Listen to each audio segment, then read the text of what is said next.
Going. This is Anthony, Blessing Christian Lifestyle, where we read the Bible. We have been going through the book of Genesis. All right, we're currently at Genesis 45. So if you want to uh, keep along and read with us, we're actually going to try to read the whole Bible, to be honest.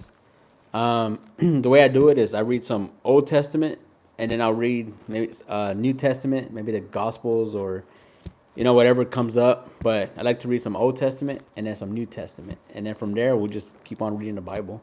All right, I like to read because right now we're starting from the beginning of the Bible, so Old Testament, and then I like to stay in touch with the New Testament because Jesus dies for our sins. All right, and I want to make sure that that is clarified on each of my videos. So please like, subscribe, share, and let's just continue on. All right. So, like I said, we're on Genesis chapter 45. Here, Joseph is finally going to reveal himself to his brothers. Remember, Joseph started off, I believe, chapter 42. I forgot where Joseph comes out at. Joseph starts on chapter uh, before chapter 40. All right, I believe it's 38. Okay, 39. So Joseph starts at chapter 39. All right, he has a dream where his brothers will bow down to him, and actually the whole nation is going to bow down to him. All right, and he tells his brothers the dream. Now he doesn't know how he's going to get there, or his brothers, they just think he's being delusional. And they're like, "We're going to bow down to you." So what happens is when once they're out in the wilderness, or Joseph, uh, they had him fall into, was it a, they have him fall down, I believe it, like into a well or something. Let me see, I'm already forgetting. He falls down, they have him fall down into, let me see here,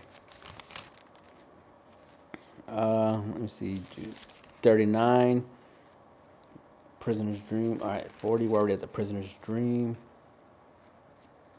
He falls down. All right, anyway, they try to get rid of Joseph. All right, and then instead of just leaving them stranded there, hey, how's it going?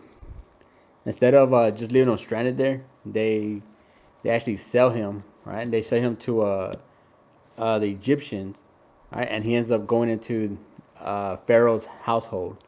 So that's what happens, all right? And then from there, uh, he finds favor in the king, all right? The king gives him favor, and they're like, hey, for one, he's very honest, and his loyalty, and so he gives them a lot of responsibility. He's like, hey, you're gonna be in charge, and he has a dream where they're actually gonna go through a famine, 7 years famine, and then 7 years of let's see here, all right, and then 7 years where everything's good. So what they do is they save for that famine. All right, that's what happens. And it said the Hebrew built the pyramids then. Yeah, they do say that. I mean, at least they worked on it, you know. Yeah, at least they worked on it. I know on the movies of with Moses, they're helping build the pyramids, right? The Hebrews, remember, Abraham was gonna have a lot of descendants, right? And yeah, it happens. He has a lot of descendants, but they moved to Egypt, and then in Egypt, they're like, hey, there's so many of them. You know what? Let's just put them to work. So we're actually gonna get to that. We're gonna get at the end of Book of Genesis, and then we go into the Exodus, which yeah, they're enslaving the Hebrews. How's it going? Powerlifting, Lincoln. How's it going? Hi, Olivia Gant. How's it going? That big storage bins that Joseph built in the famine. Yep. Yeah, how's it going? Thank you very much. Please like, subscribe. Thank you very much for being on. I really appreciate it. All right, so I'm gonna read chapter 39. All right, thank you very much. Uh, they have a big storage bin that Joseph built for the famine. Well, I mean, they store a lot of food for sure. So that's what happened. They stored a lot of food. But how's everybody doing, by the way? It's what? Man, to me, it's Friday. Um, yeah, today I have the next 2 days off. Tuesday, Wednesday off. So to me, it always feels like a Friday. Monday always feels like a Friday to me. It's kind of backwards, but yeah. 7 years of famine. Yep.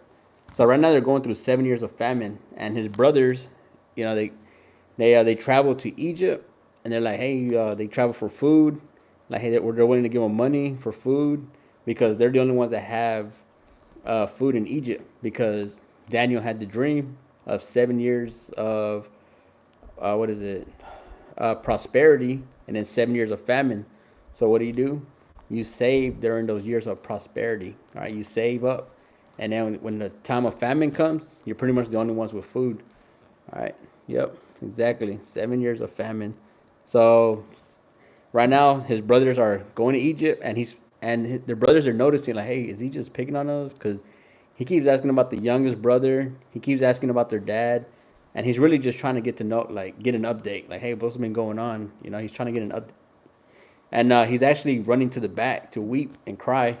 You're like, man, you know, like it's good to see my brothers, but you know what? They did desert me, and they did sold me, and they left me for dead, pretty much. And so, what's going on right now is Joseph is going through a period of he has to forgive. Onions stay fit, brother. Them beans and onions to stay fit. Man, who knows what they actually? No, I think it was rice. I think they're receiving rice. Thank you. Scott A. Digger. Oh, boot. Oh, man. Yeah, I was trying to read your name. Not appropriate. All right. So that's where we're at. Chapter 39. All right. So I'm just gonna go from there. You have any questions, feel free. All right. And I'm just gonna break it down as we go. Now Joseph had been taken down to Egypt, and Potiphar, an officer of Pharaoh. So Potiphar is the one that has him. He's an officer of Pharaoh, so he works for Pharaoh. Captain of the guard, an Egyptian, bought him from Ishmaelite who had taken. Oh man, hold up. That's the beginning of Joseph. My bad. Chapter 45. All right. Chapter 45.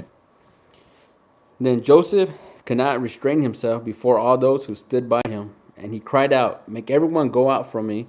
So no one stood with him while Joseph made himself known to his brothers.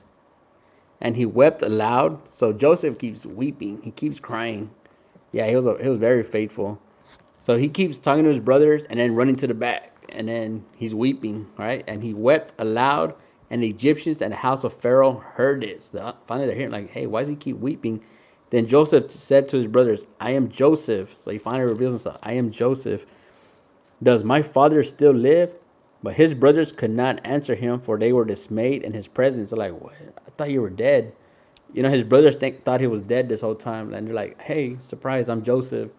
And they're like, what?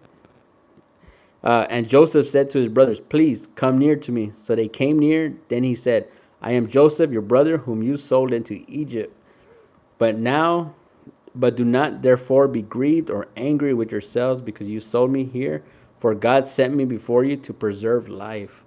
All right, to preserve life. For these 2 years, the famine has been in the land, and there are still 5 years in which there will be neither plowing nor harvesting. So no food is being grown at this time. All right, that's what the famine is. There's no plowing nor harvesting. Like, hey, so what are we going to eat? And God sent me before you to preserve a posterity for you in the earth and to save your lives by great deliverance. So now it's not you who sent me here, but God. And he has made me a father to Pharaoh and the Lord of all his house and a ruler throughout all the land of Egypt. Hurry and go up to my father and say to him, thus says your son Joseph, God has made me Lord of all Egypt. Come down to me, do not tarry. All right, so notice he says, God has made me Lord of all Egypt. Like, hey, tell Father that, you know, God has made me Lord of all Egypt. Come down to me, do not tarry. Like, hey, come down, right? Like, when you go to the Father, tell them to come down. That's actually how the book of Genesis is going to end, all right? They're going to come down and then, you know, happily ever. And then we go into the book of Exodus where it's like, now they're enslaved. So it goes from happy to, hey, and then the other descendants, they got enslaved. And now Moses is going to take them out. So that's what's happening right now. Right now it's happy. Like, oh, they're welcoming the Hebrews. They're welcoming them in. And then, all right, you shall dwell in the land of Goshen, and you shall be near to me. And you, your children, your children's children, your flock, and your herd, and all you have. So, like, hey, bring everybody down. All right, everybody's going to be in dwell in the land of Goshen. There I will provide for you, lest you are in your household and all that you have come to poverty. For there are still 5 years of famine. Like, hey, there's still going to be 5 more years of famine. And behold, your eyes and the eyes of the brother Benjamin see that it is my mouth that speaks to you. So you shall tell my father of all my glory in Egypt, and all of you that have seen, and you shall hurry and bring my father down here. So bring father down, all right? So Joseph's saying, hey, go get father, get everybody, everything, and come down. All right, I'm going to take care of you because we still have 5 more years of famine. Moreover, he kissed all his brothers and wept over them. And after his brothers talked with him, now the report of it heard in Pharaoh's house, saying, Joseph's brothers have come. So it pleased Pharaoh and his servants well. So notice, Pharaoh is very friendly with Joseph and the Hebrews. All right. Now, 5 chapters later in the book of Exodus, is not. It's completely turned around. All right. So they're about to leave their land. The Hebrews are about to leave their land and come to Egypt. All right, here we go. Now the report. And Pharaoh said to Joseph, say to your brothers, do this, load your animals and depart, go to the land of Canaan, bring your father and your household and come to me. I will give you the best of the land of Egypt, and you will eat the fat of the land. I'm going to give you the best of the land. Now you are commanded to do this. Take carts out of the land of Egypt for your little ones and your wives. Bring your father and come. It's like, hey, here's some uh, here's some carts to borrow and go get everybody and bring them to Egypt. So they're packing everything up in the land of Canaan, right? The land where Abraham and they were given Canaan. He's like, go get all your family. Also, do not be concerned about your goods, for the best of all the land of Egypt is yours. Like, by the way, all the good stuff is yours. Then the sons of Israel did so, and Joseph gave them carts according to the command of Pharaoh, and he gave them provision for the journey. So notice chapter 21 says the sons of Israel. All right, the sons of Israel, which is actually Jacob. Jacob's name changed to Israel. He gave to all of them, to each man, change of garments, but to Benjamin he gave 300 pieces of silver and 5 changes of garments. And he sent to his father these things: 10 donkeys loaded with good. So he's giving them everything: 10 donkeys loaded with the good things of Egypt, 10 female donkeys loaded with grain, bread, and food for his father for the journey. So he sent his brothers away and departed, and he said to them, see that you do not become troubled along the way. Then they went up out of Egypt and came to the land of Canaan to Jacob their father. And they told him, saying, Joseph is still alive, and he is governor of all land of Egypt. And Jacob's heart stood still because he did not believe them. The father was just like he could not believe, like, what? My son is still alive? Remember, he was the favorite. All right, it literally said Joseph was his favorite. But when they told him all the words which Joseph had said to them, and when he saw the carts which Joseph had sent to carry him, the spirit of Jacob their father revived. Then Israel said, it is enough. Joseph, my son, is still alive. I will go and see him before I die. So like, hey, I want to see my son before I die. All right. Also notice here, it keeps saying Jacob, and then it keeps saying Israel. Remember, that's the same person. So that can get kind of confusing. Jacob and Israel is the same person. It says here, sent to carry him. The spirit of Jacob, their father, revived. Then Israel said, it is enough.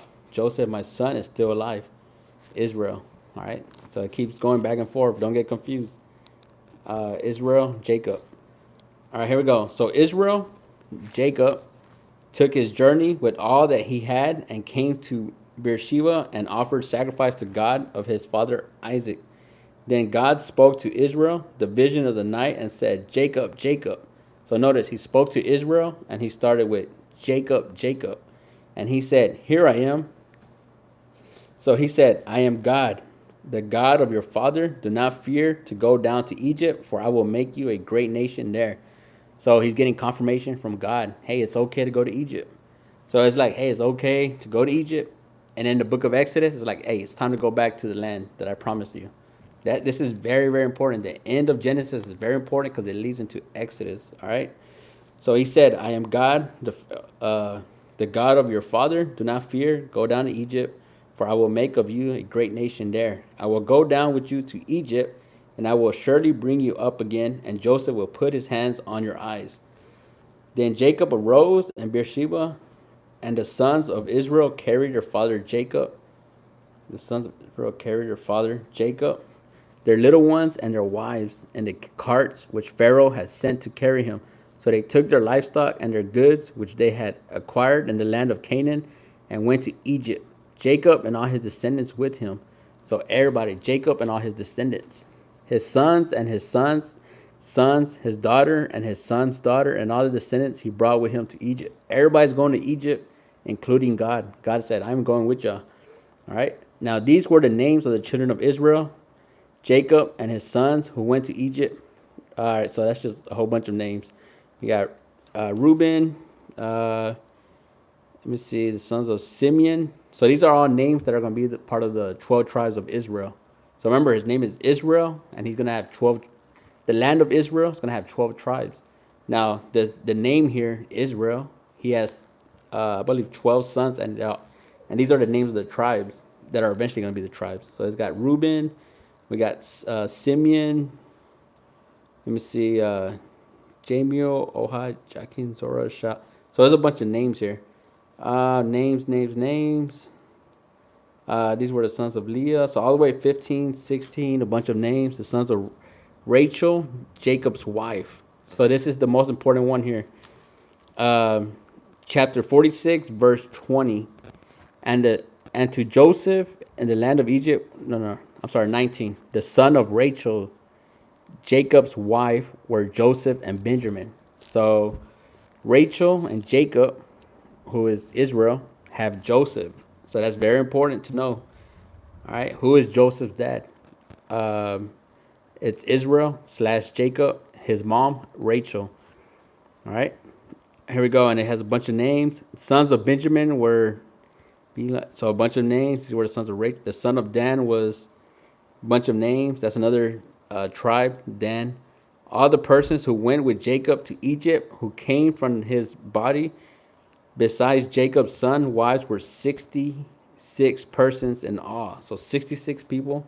And the sons of Joseph who were born to him in Egypt were 2 persons. And other persons of the house of Jacob who went to Egypt were 70. 70.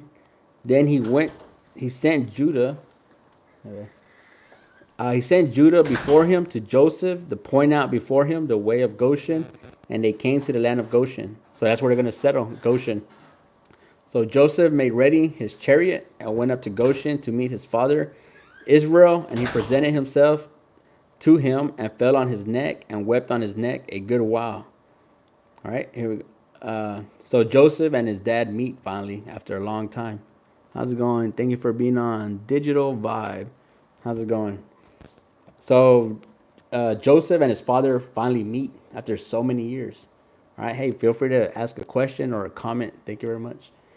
All right, they finally meet after so long, and they wept. Here it goes. They went up to Goshen to meet father Israel, and he presented himself to him and fell on his neck and wept on his neck a good while.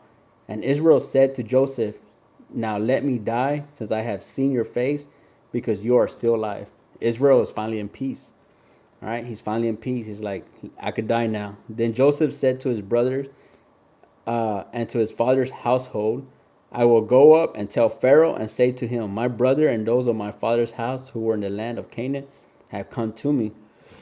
And the men are shepherds, for their occupation has been to feed livestock, and they have brought their flocks, their herds, and all they have. So it shall be when Pharaoh calls you and says, what is your occupation? That you shall say, your servant's occupation has been with livestock from your youth even till now, both we and also our father, that you may dwell in the land of Goshen, for every shepherd is an abomination to the Egyptian.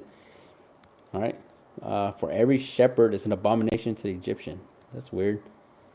Has been with livestock from your youth even till now, but we and also our fathers, that you may dwell in the land of Goshen. So they can't actually go to Egypt. They have to stay in Goshen because every shepherd is an abomination to the Egyptians. Like it's an abomination to Egyptians. I actually did not know that. Then Joseph sent and told Pharaoh and said, my father and my brother, their flocks and their herds and all they possess have come from the land of Canaan, and indeed they are in the land of Goshen. And he took 5 men from among his brothers and presented them to Pharaoh. Then Pharaoh said to his brother, "What is your occupation?" And they said to Pharaoh, "Your servants are shepherds, both we and I, also our fathers." And they said to Pharaoh, "We have come to dwell in the land because their servants have no pasture for their flocks, for the famine is severe in the land of Canaan. Now therefore, please let your servants dwell in the land of Goshen." Pretty much asking for permission here. Then Pharaoh spoke to Joseph, saying, "Your father and your brother have come to you. The land of Egypt is before you. Have your father and brother dwell in the best of the land. Let them dwell in the land of Goshen. And if you know any competent men among them, then make them chief herdsmen over my livestock." Then Joseph brought in his father Jacob and set him before Pharaoh, and Jacob blessed Pharaoh. So he's like, "Hey, by the way, meet my dad." And, of course, Jacob slash Israel, he's very, very anointed. All right. And he blesses Pharaoh. That is huge. He blesses Pharaoh. And Jacob said to Pharaoh, "The days of the years of my pilgrimage are 130 years. Few and evil have been the days of the years of my life, and they have not attained to the days of the years of life of my father in the days of the pilgrimage." So Jacob blessed Pharaoh and went out from before Pharaoh, and Joseph situated his father and his brothers and gave them a possession in the land of Egypt, in the best of the land, in the land of Ramesses, as Pharaoh had commanded.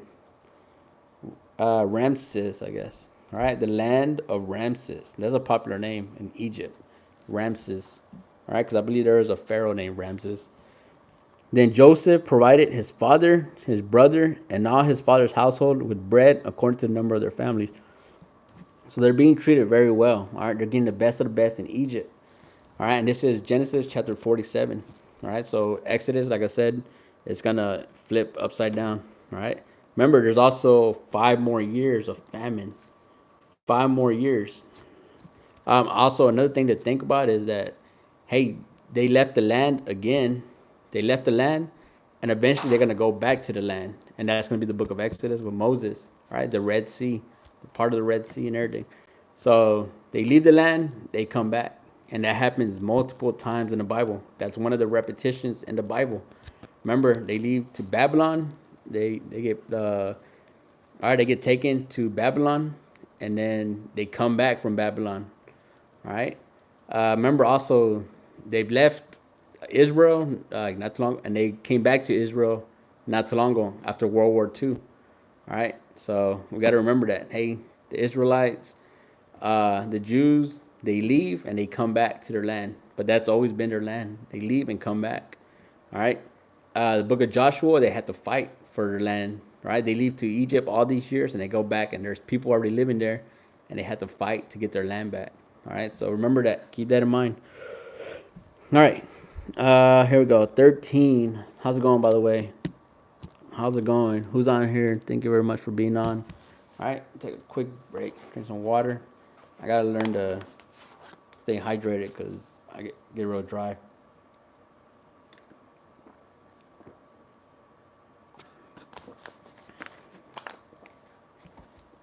All right. Thank you for being on. Here we go. Verse 13. Chapter 47, verse 13. Now there was no bread in all the land, for the famine was very severe. By the way, if you have any questions, feel free to put one in there. All right. So that the land of Egypt and the land of Canaan languished because of the famine. And Joseph gathered up all the money that was found in the land of Egypt and the land of Canaan for the grain which they brought. And Joseph brought the money into Pharaoh's house. So when the money failed in the land of Egypt and the land of Canaan, all the Egyptians came to Joseph and said, "Give us bread, for why should we die in your presence? For the money has failed." Then Joseph said, "Give your livestock, and I will give you bread for your livestock." So here, this is where we're going to see what's going to happen into the book of Exodus. All right. So this is so we just ended, we're on chapter 47. Everything's like uplifting. And then finally, things start heading down. All right. So here we go. Now there was no bread in all the land, for the famine was very severe. So it's like, hey, we're running out of bread now. so that the land of Egypt and the land of Canaan languished because of the famine. And Joseph gathered up all the money that was found in the land of Egypt. So all the money and all the land of Canaan for the grain which they brought. And Joseph brought the money into Pharaoh's house. So he brings everything into Pharaoh's house. Hey, here's the money. Here's the food. Hey, like we're running out, right? Supplies is very short. So when the money failed in the land of Egypt and the land of Canaan, all the Egyptians came to Joseph and said, "Give us bread, for why should we die in your presence? For the money has failed." So there's a little panic. There's a panic going on. Then Joseph said, "Give your livestock, and I will give you bread for your livestock. If the money is gone," so they brought their livestock to Joseph, and Joseph gave them bread in exchange for the horses, flocks, cattle, the herds, donkeys. Thus he fed with them bread in exchange for the livestock that year. So people didn't have money. They're like, hey, you know what? Just give me some livestock, and we'll exchange here. Remember, it's a trade, right? They're using that as a currency now. It's like, hey, all the money, man, like everybody's out of money. So like, hey, in trade, just give me your herds. So it's gonna start going downhill, right? Watch. When that year had ended, they came to him the next year and said to him, "We will not hide from my lord that our money is gone." So money is gone. My lord also has our herd of livestock. So even the livestock, like that's it. They're running out of everything. There was nothing left in the sight of the Lord but our bodies and our hands. Like, hey, we have nothing to offer. All right, we want to eat, but we have nothing to offer. We giving up our money. We giving up our flocks. All right, so what are we giving up now? Uh, our bodies and our lands. All right, why should we die before your eyes, both we and our land? But us and our land for bread, and we and our land will be servants to Pharaoh. Give us seed that we may live and not die, that the land may not be desolate. But we and our land. Buy us and our land. So he's like, hey, like I'm now putting myself for sale. That's what they're saying here. Like they're putting themselves for sale and their land. It's like, hey, that's all I have to offer, myself and the land. So how does that go into the book of Exodus? Slavery, all right, pretty much. All right, they're gonna be enslaved. So this is like a trade-off right now. It's like, hey, in order for us to eat, we're gonna work for you. Here we go. Then Joseph bought all the land of Egypt for Pharaoh, for every man of the Egyptians sold his field because the famine was so severe upon them. So the land became Pharaoh's. So the whole Egyptian land, everything became Pharaoh's. Hey, the herds, everything. All right, even the people were selling themselves. And as for the people, he moved them into the cities from one end of the border of Egypt to the other end. Only the land of the priests he did not buy. So not the priest lands. For the priests had uh, rations allotted to them by Pharaoh, and they ate their uh, rations which Pharaoh gave them. Therefore, they did not sell their lands. Then Joseph said to the people, "Indeed, I have bought you and your land this day for Pharaoh. Look, here is seed for you, and you shall sow the land. And it shall come to pass in the harvest that you shall give one fifth to Pharaoh. 4 fifths shall be our own as seed for the field and for the food for those of your household and for the food." So you're gonna charge some taxes here.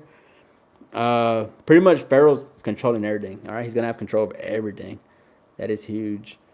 And Joseph made it a law over the land of Egypt to this day that Pharaoh should have 1/5, except for the land of the priests, only which did not become Pharaoh's. So hey, a tax.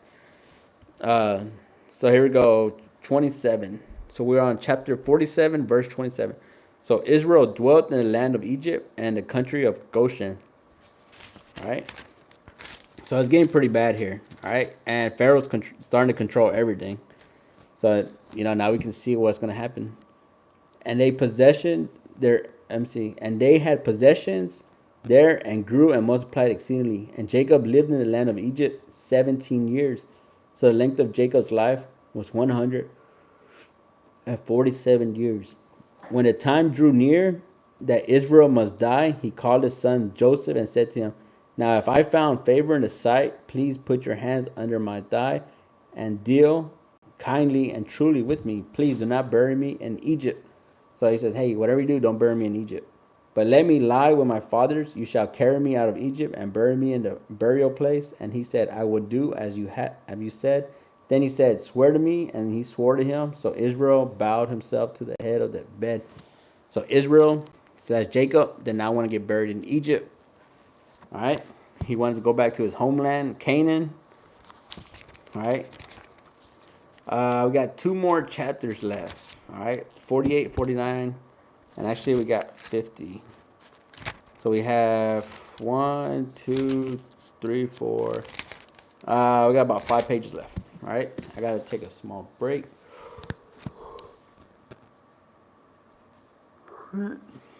I think I'm going to leave it at that for today. Chapter 48. All right. Thank you very much for staying on. All right. Thank you very much. I'm going to catch a little break.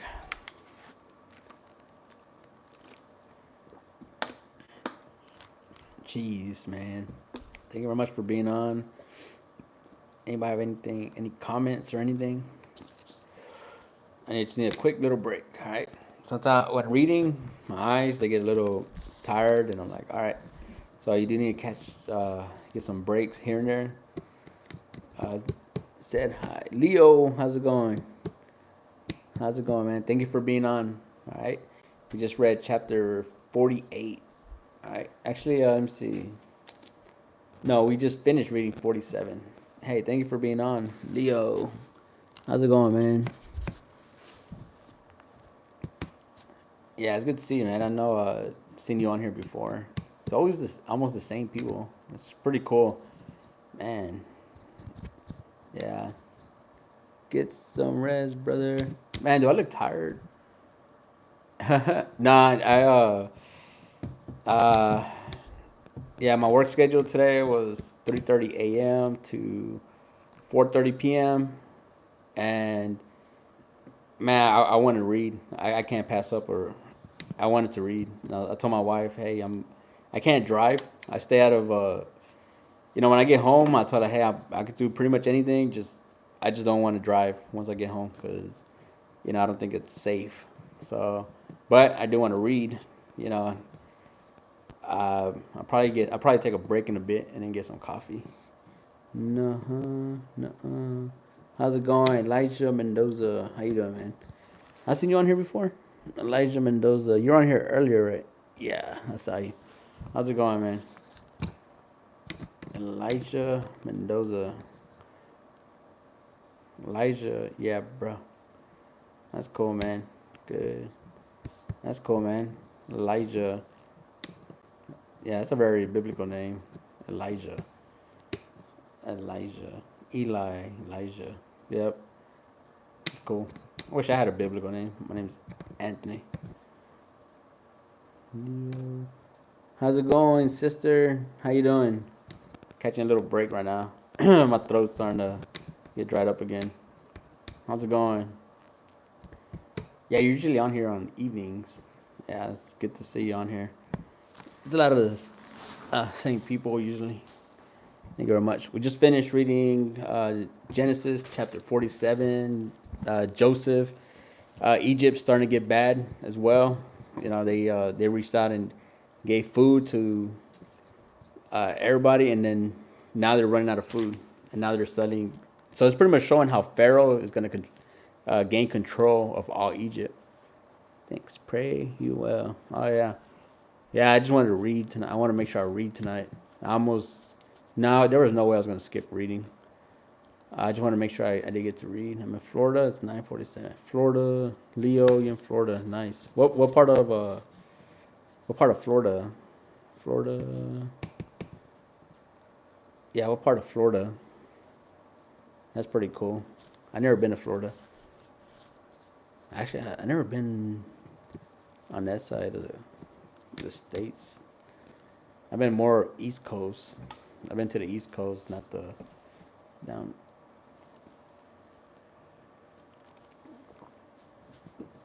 Where y'all from, by the way? Daytona Beach. Yeah, it's one of the more popular spots. Daytona Beach. Nice. Daytona Beach. And sister, I believe, are you the one that said you're from Cincinnati? I want to say you're from Cincinnati, but That's cool. So I got Florida. Nice. I'm in Texas, Houston, Texas. All right, Houston, Texas. Daytona Beach. That's the Daytona 500. That's the only thing I know. Yeah, from Cincinnati. All right, from Cincinnati, which is I think you said 1 hour. I think you're 1 hour behind Central Time. But yeah, Cincinnati, Ohio. Man, should I keep going on Old Testament?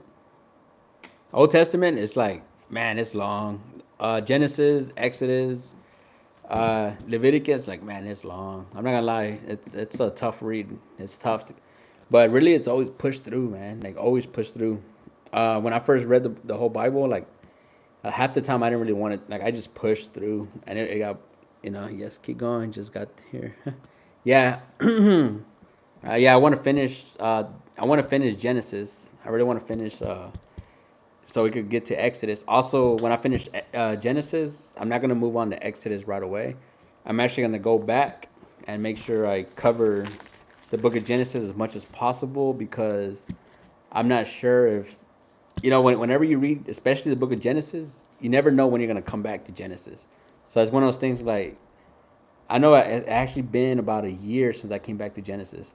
So I want to make sure I grasp as much as I can from Genesis before I move on. Samuel is one of my favorite books. Samuel is one of my favorite ones, man.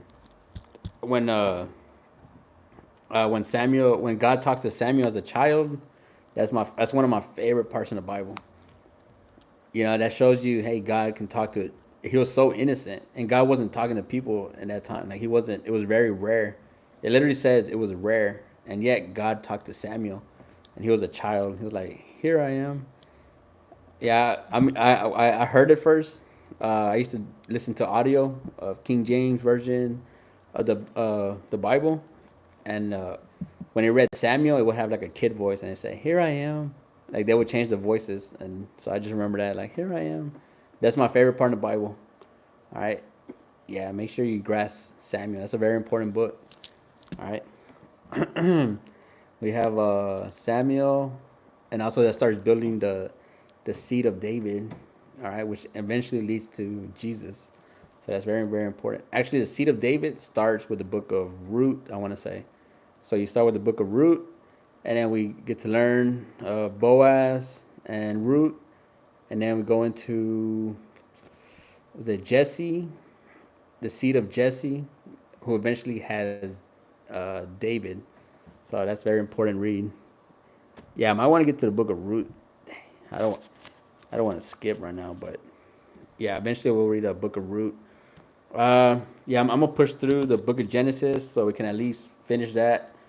I've been on Genesis for about like 2 3 weeks now.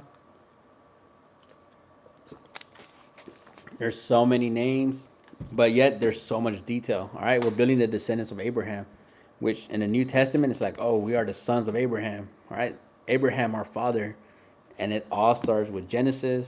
All right, the covenant of Abraham, the circumcision, and then man. So let me go through a few things here. So we had the famine, Joseph. All right, and like I said, what I just read right now, we have Egypt. They're starting to feel the famine. They're like, oh man, it's getting pretty bad. So what do? Everybody starts studying their flock. Like, hey, here's our flock, and eventually they start studying themselves. They're like, hey, I have myself and my land. We sell it to you so we can have food. So they're selling everything for food. All right, like I said, it's gonna go into the book of Exodus, where like we're pretty much enslaved now. Pharaoh gets so much power here; it's like a power movement going on. But remember, God said, "I will go with you to Egypt." All right, I will go with you to Egypt. He blessed Israel slash Jacob and told him, "I will go to Egypt with you." All right, but remember when God says, "Hey, it's time to come back," that means it's time to come back, and that's Exodus, Moses. All right. Just give me 1 second. You know what? I always think it's like the COVID lungs that gets me, man. Because I get short breath a lot. But here we go. 48. I got One, two. I got three more pages. All right. I got 3 more pages, and we're done with the book of Genesis. And then also start thinking about any questions. Start thinking about just any comments, anything about the book of Genesis. All right, because I really want to make sure we get book of Genesis.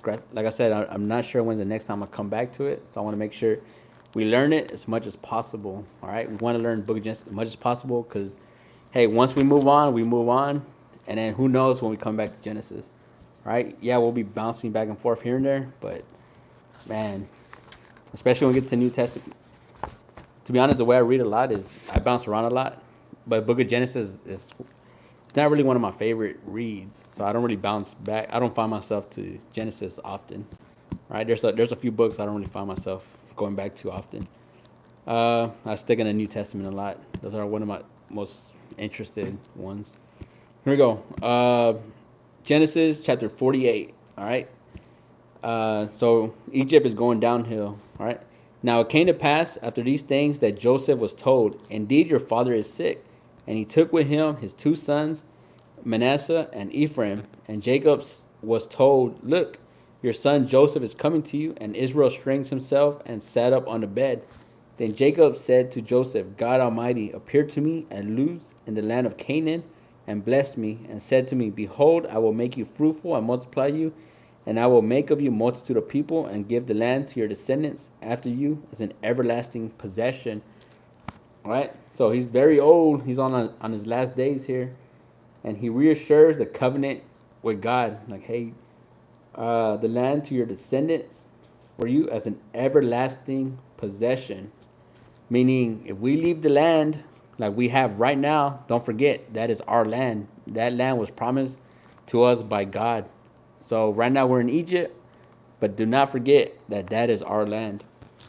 And now your 2 sons of Ephraim and Manasseh, who were born to you in the land of Egypt before I came to you in Egypt, are mine, as Reuben and Simeon, they shall be mine.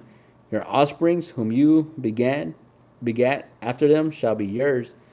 They will be called by the name of their brothers and their inheritance. But as for me, when I came from Padan, Rachel died beside me. So this is a whole summary. So, all right, a whole summary. Hey, I had a covenant with God. Don't forget that. Your offsprings, whom you begot after them, shall be yours. They will be called by the name of their brothers and their inheritance. But as for me, when I came from Padan, Rachel died beside me in the land of Canaan on the way when there was but a little distance to Ephraim, and I buried her there on the way to the Euphrates. All right, that is in Bethlehem. So that is in Bethlehem. All right, another Bethlehem. So remember, this is the tribe of Judah. Joseph, Isaac, Jacob, they're part of the tribe of Judah. All right, remember, Jesus is part of the tribe of Judah. We're going to see that later on. David, part of tribe of Judah, Jesse. So how does the book of Genesis relate to Jesus? We stick to the tribe of Judah. All right, the tribe of Judah. So do not forget that. The tribe of Judah, they start in Bethlehem. All right, so it says here, that is Bethlehem. I buried her there on the way to Euphrates. That is Bethlehem. Then Israel saw Joseph's son and said, who are these? Joseph said to his father, they are my sons whom God has given me in the place. And he said, please bring them to me and I will bless them. They are Joseph's sons. They're like, hey, I had some kids while I was here. Now the eyes of Israel were dim with age so that he could not see. Then Joseph brought them near him and he kissed them and embraced them. And Israel said to Joseph, I had not thought to see your face, but in fact God has also shown me your offspring. So Joseph brought them from beside his knee, and he bowed down with his face to the earth. And Joseph took them both, Ephraim with his right hand and towards Israel's left hand, and Manasseh with his left hand towards Israel's hand, and brought them near him.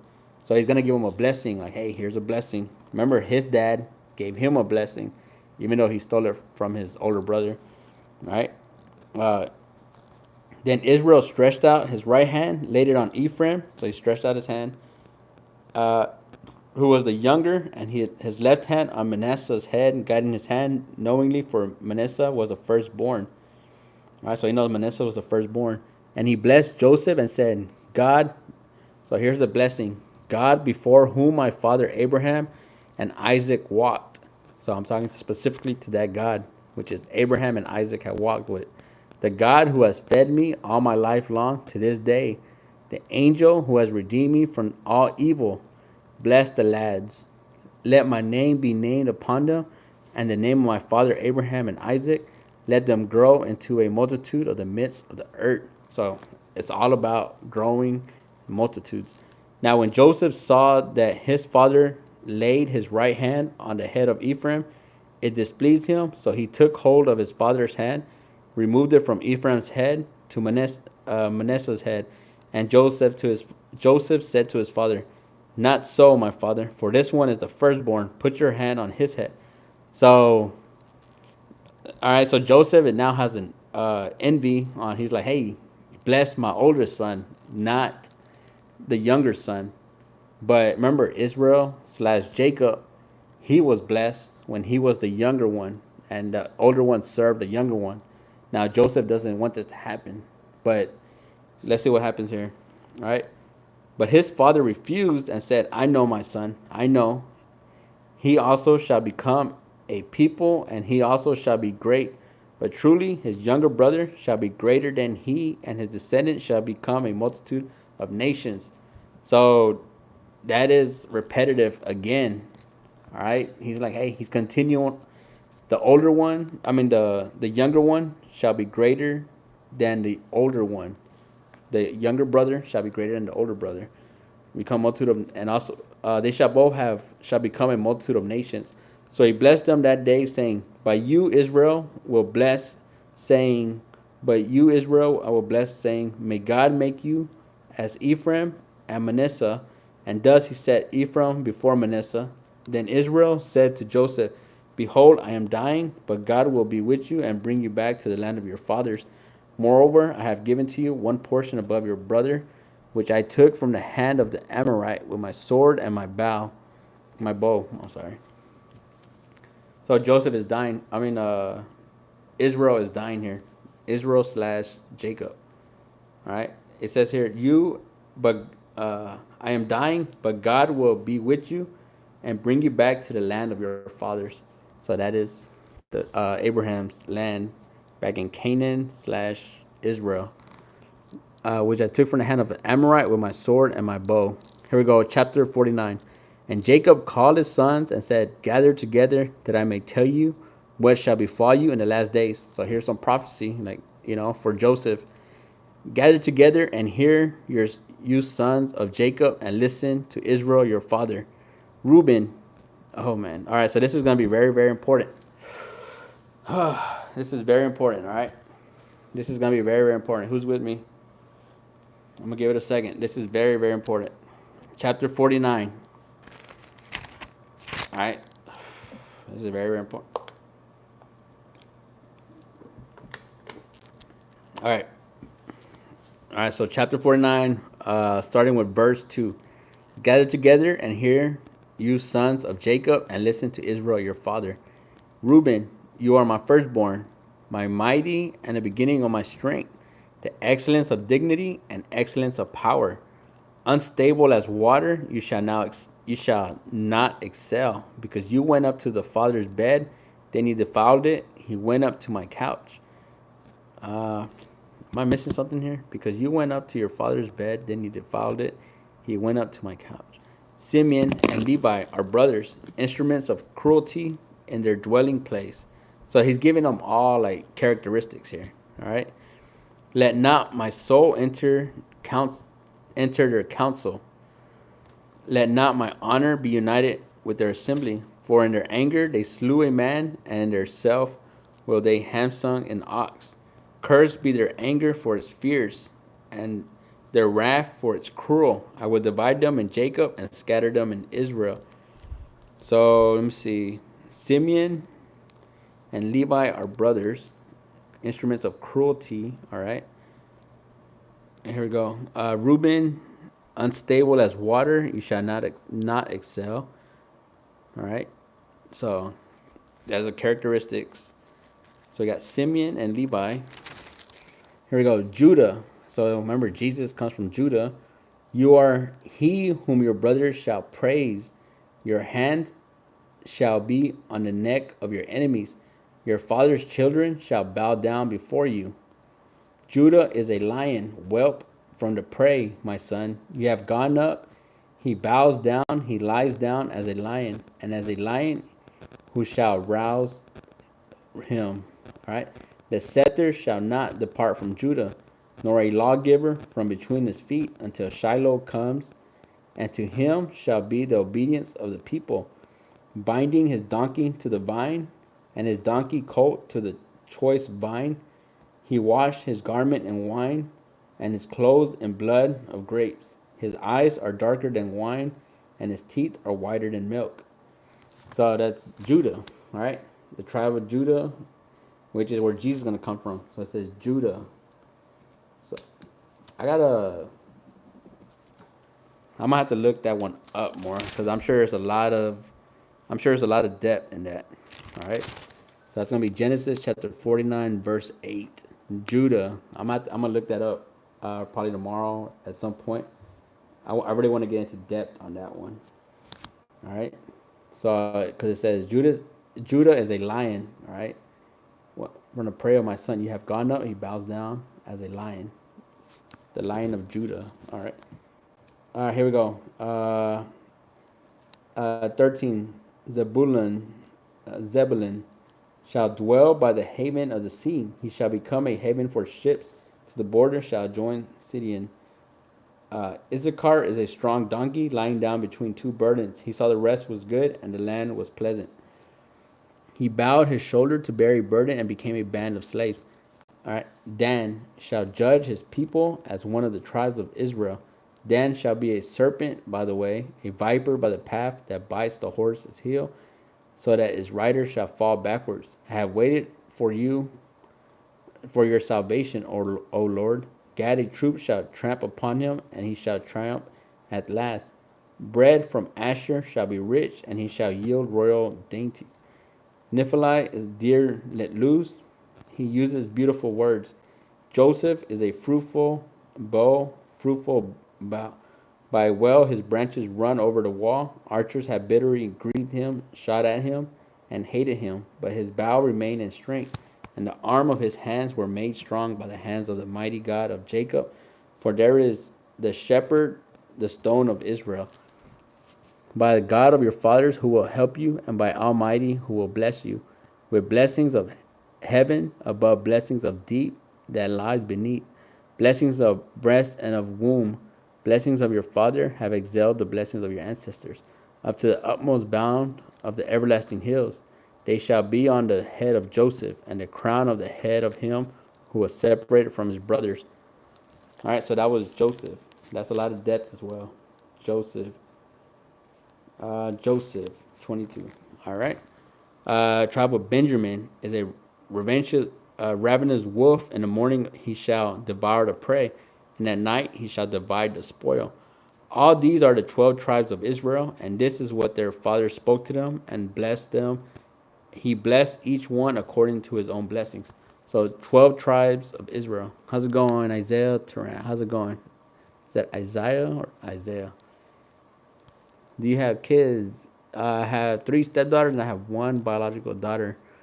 One of my stepdaughters turns 15 today. All right. My wife took her out to pretty much go, spoil her a little bit. I'm not even sure what they got. I know they went to the store and they just got back. But she turned 15 today.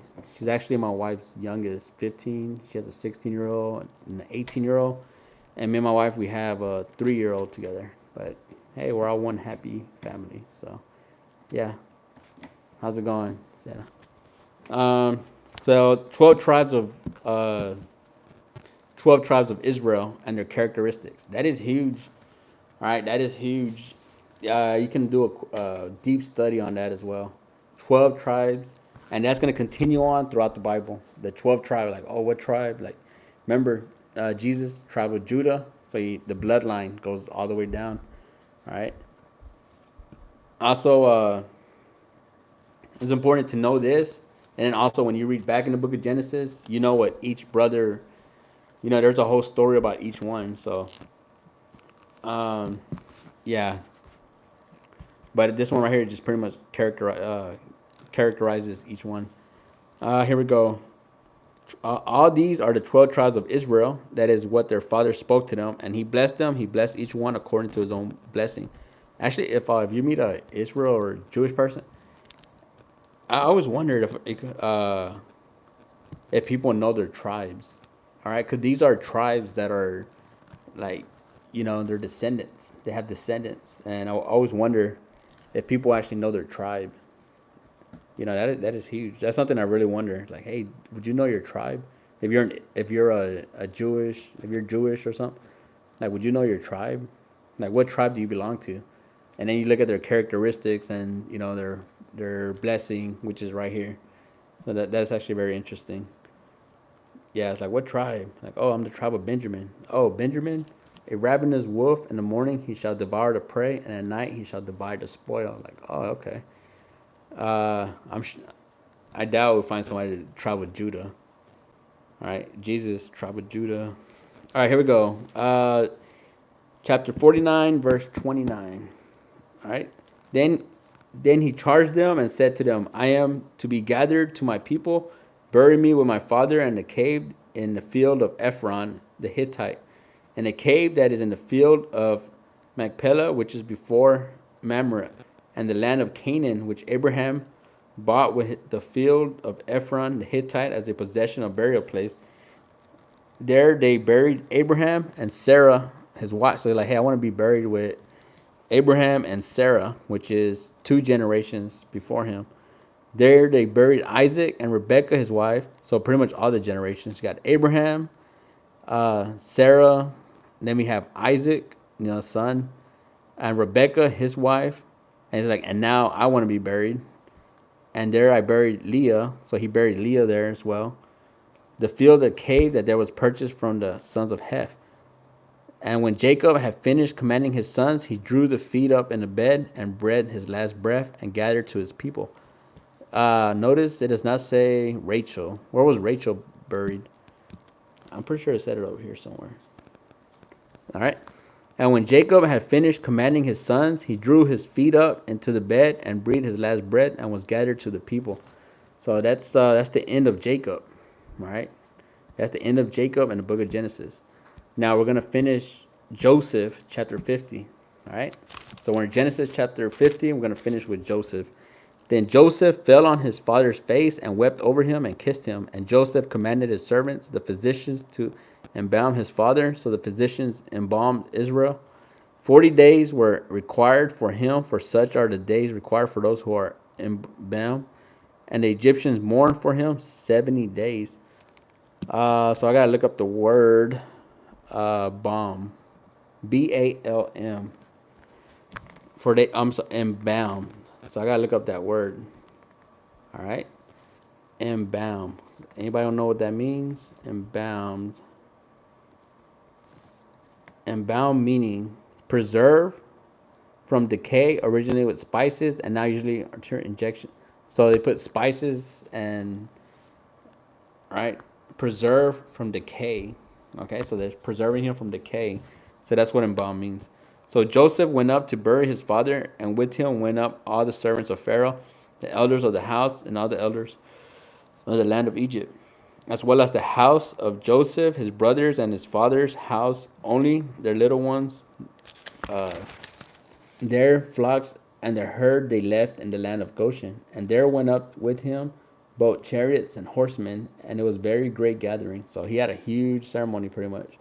Then they came to the threshing floor of Atad, which is beyond the Jordan, and they mourned there with a great and very solemn lamentation. He observed 7 days of mourning for his father. He observed 7 days. So he mourned 7 days for his father. All right, remember they mourned for Moses 30 days. And when the inhabitants of the land, the Canaanites, saw that the mourning at the threshing floor of Atad, they said, this is a deep mourning of the Egyptians. Therefore, its name is called Abel Mizraim, which is beyond the Jordan. So his sons did for him just as he had commanded him. All right, so it says exactly where where they mourned at. Abel Mizraim. So I'm gonna look up Abel Mizraim. Let's look that up real quick. Abel Mizraim. Meadow of Egypt. All right. Morning of Egypt. The place mentioned and yeah, location. It's unknown where exactly it's at. All right. The funeral quarters of Jacob, which include his brother. All right, so it's actually unknown. Some people say they know where it's at. Beyond the east of the Jordan of Israel, threshing floor of Atad, and there and his 11 brothers of Egyptians mourned 7 days. So it gives you an idea where it's at, but it says they don't know exactly where it's at. So that's what I found out. So Joseph dwelt in Egypt, he and his father's household, and Joseph lived 110 years. Joseph saw Ephraim's children to the third generation, the children of Machir, the son of Manasseh. There were also brought up Joseph's knees. And Joseph said to his brethren, I am dying, but God will surely visit you and bring you out of the land to the land of which he swore to Abraham, to Isaac, and Jacob. So again, he's referring to like, hey, don't forget our land. Then Joseph took an oath from the children of Israel, saying, God will surely visit you, and you shall carry up my bones from here. So Joseph died being 110 years old, and they embalmed him, and he put in a coffin in Egypt. All right, so he goes back to his homeland after he dies. Then Joseph took an oath from the children. Joseph said to his brethren, I am dying. God will surely visit you and bring you out of the land. So it says here, God will surely visit you and bring you out of this land to the land in which he swore to Abraham, Isaac, and to Jacob. So he's saying, hey, we're in Egypt, but God said he will take you back to our father's land. All right. And in the book of Exodus, it's like, when is that? When is that going to happen? You know, it's been a long time. So that's how the book of Genesis ends. Like, hey, we're in Egypt, but God will bring us back. So, man, that is the book of Genesis. All right. Book of Genesis. Man, there's just so much. There's so much, man.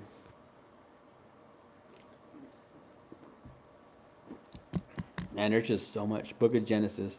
Now, I'm going to read a little bit of Exodus, all right?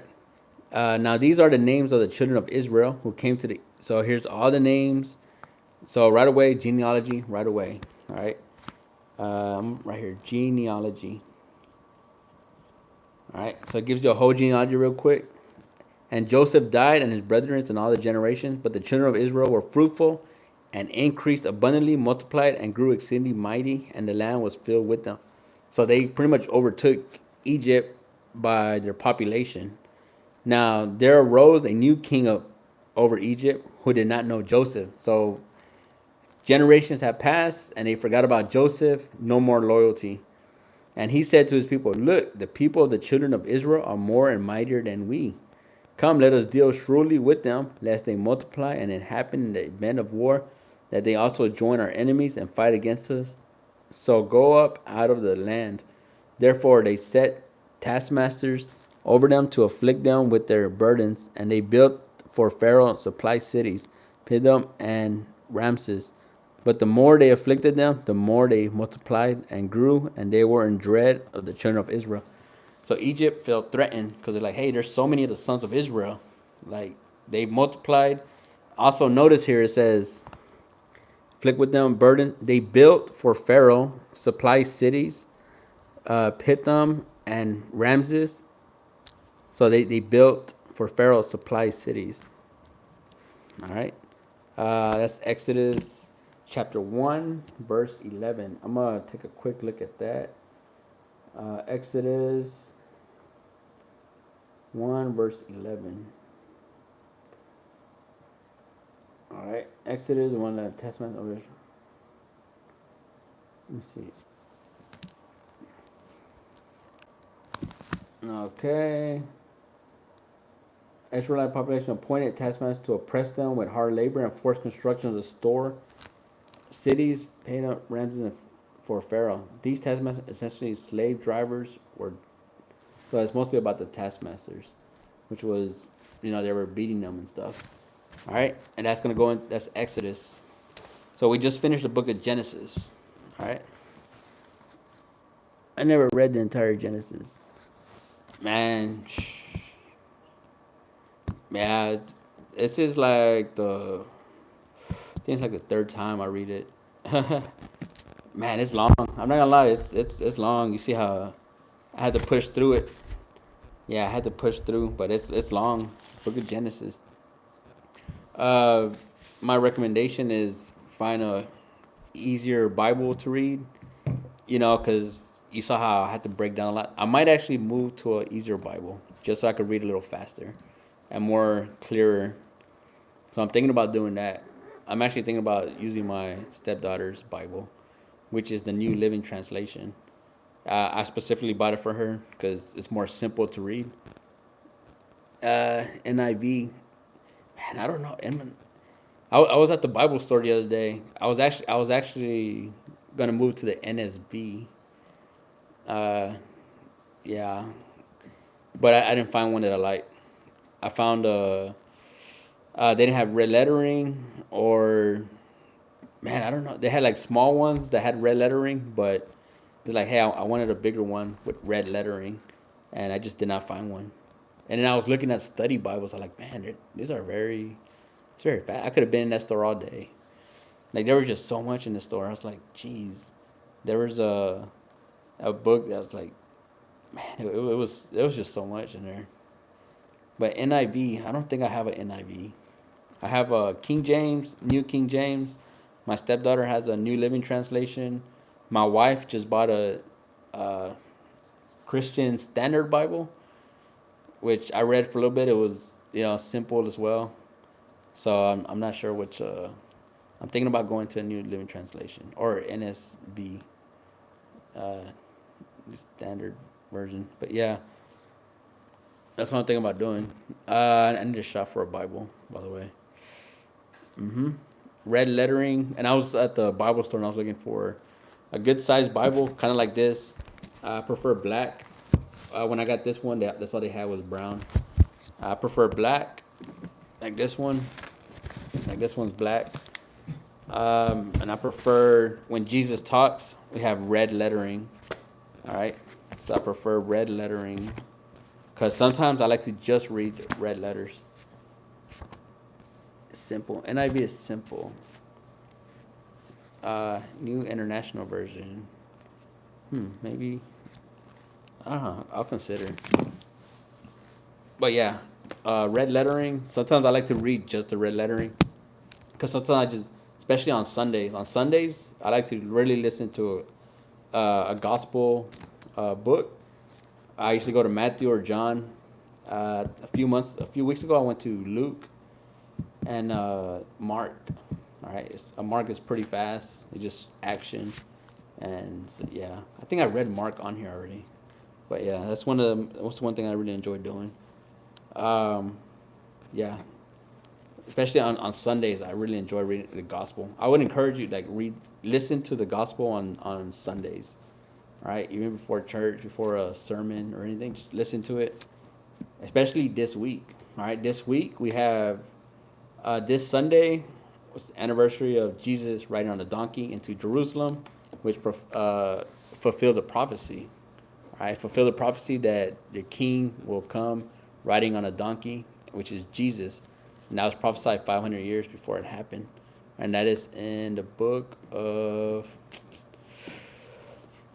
That is in the book of. Is that Jeremiah?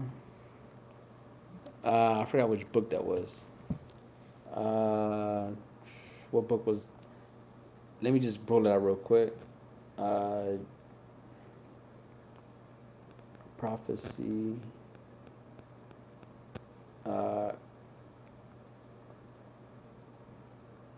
Let me see here. Zechariah. Zechariah 9:9. All right. Good Friday. Then we have Good Friday. Jesus gets crucified. And then Resurrection Sunday. All right. Yeah, so we have Zechariah 9:9. Rejoice greatly, daughter Zion. Shout, daughter Jerusalem. See, your king comes to you, righteous, having salvation, gentle, and riding on a donkey. All right. So, hey, how's it going, Julian? Hey, I've seen you on here before. How's it going? Um, so yeah, so we celebrated on Sunday Jesus riding on a donkey.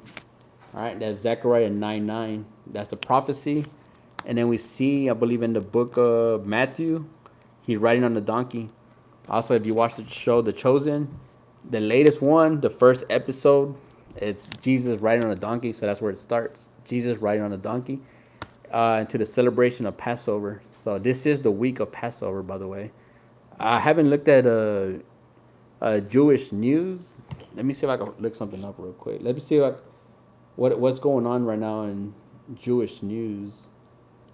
Uh, Let me see if I can find some real quick. So right now they're celebrating Passover. All right.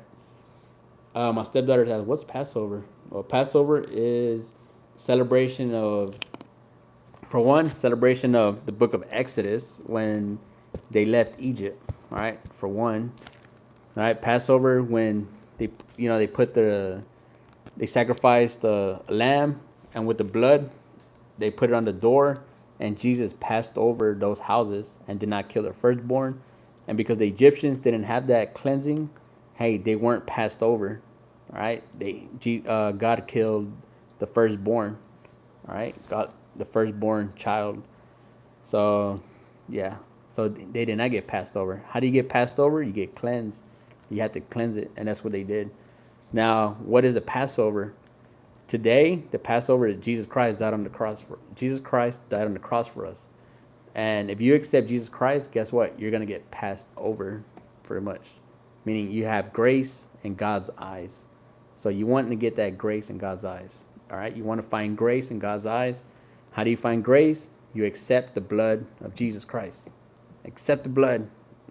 All right. Just like in the book of Exodus, when they put the blood on the door, God passed over it. All right. You put that blood on you, Jesus' blood, you put it on you, God pass over it, salvation, and you're good. All right. Um, so Passover right now, Judaism, they sacrifice a lamb, which we don't do because our lamb has already been sacrificed for us, which is Jesus Christ. All right. Jesus Christ is our lamb, the Lamb of God. All right. And we've accepted Jesus Christ. Therefore, we are saved. That is salvation. Now, for those who don't believe in Jesus Christ, they're like, oh, well, we got to sacrifice the lamb. We got to cleanse our sins. Hey, our sins are cleansed, man. Our sins are already cleansed. All right. Our sins are cleansed. We don't have to sacrifice once a year to cleanse our sins. All right. That is what's very, very important to understand. And to be honest, I get sometimes like it's just, I just wish people would understand more. Like, hey, our sins are cleansed. Like, we actually have the easy way because it's a gift. Ours was a gift. All right. We didn't have to pay for a lamb. We didn't have to pay for anything. It was a gift. It was a free gift. We received a free gift. That is huge, man. For those who have accepted the free gift, man, for one, congratulations. And, see you in heaven. Man, that is so outstanding. All right. We did not get charged for the free gift of Jesus Christ dying on the cross for our sins. All right. It was a free gift to us. So, man, dude, like it's just so much, and sometimes it really gets to me because there's so many people who haven't accepted the free gift.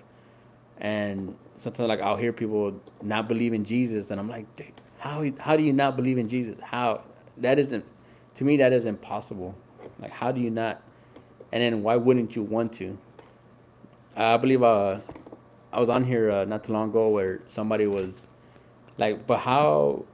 Like, they wanted a whole understanding of, like, so why do you believe that Jesus died on the cross? And like, because it really happened.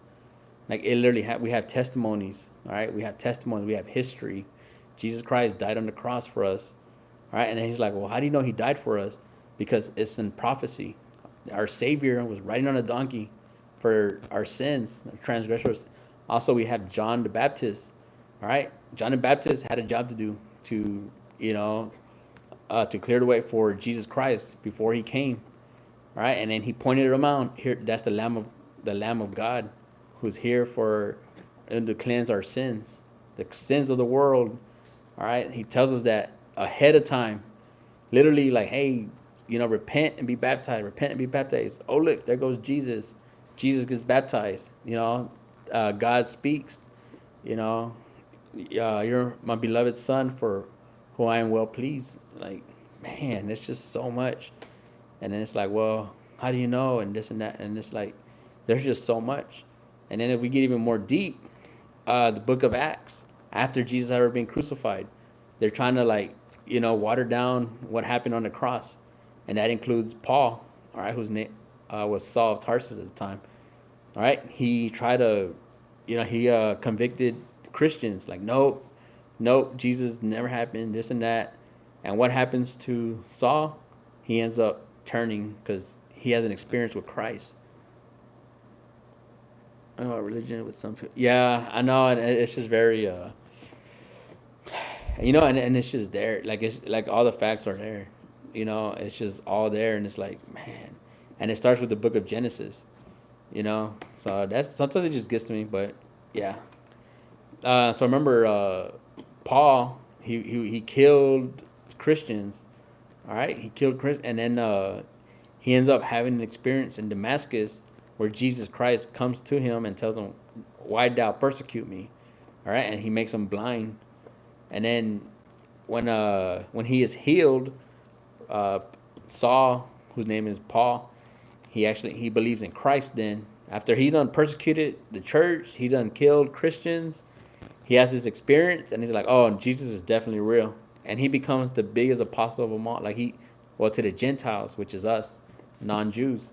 All right, he preaches to the Gentiles, but he also wanted to go back to Israel and preach, the gospel to his own people, and they just would not accept the word. They would not accept the gospel.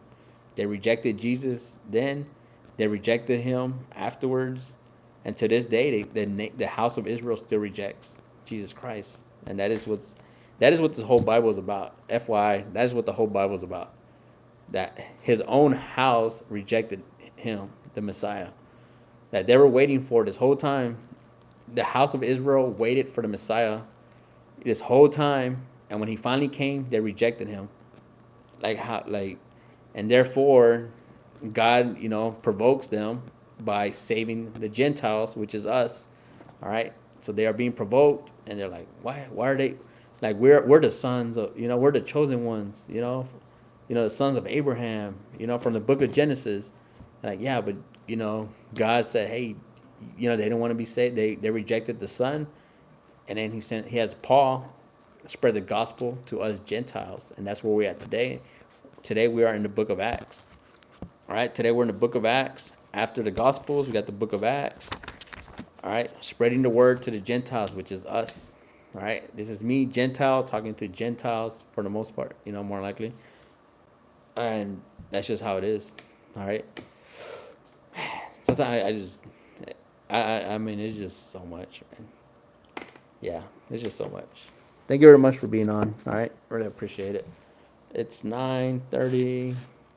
9:30. I'm probably gonna log off for a bit, see what my wife's up to, see if she needs any help with our 3-year-old. You have any questions or any comments or anything? So, so this is the first time you finished the book of Genesis, you said, right? Let me see. You said I never read the entire Genesis. So you said you never read the entire Genesis. Yeah, just get a simpler book, and then just, you want to go through it at least once, at least. And I know it's a tough read, but, and then slowly break it down. So next, I'm not gonna go into the book of Exodus. I'm actually gonna go back to the book of Genesis. Yeah, only in the middle. You know what? My cousin, she gets on here sometimes. She said the same thing. She said, "Man, I'm on the Sodom and Gomorrah." I'm like, man. That the book of Genesis. That's what I'm saying. It's very easy to get stuck in the book of Genesis. A lot of times you just gotta push through. As you see me push through here, I'm like, see my eyes are like tired, and man, you really just gotta push through. All right, that's one of those. When you read the word, like just pushing through. Like, all right, it's getting tough, and you just want to keep reading. All right, why? Because there's a blessing in it. All right, there's a blessing. You read well, each book is a blessing. So that's what's very, very important.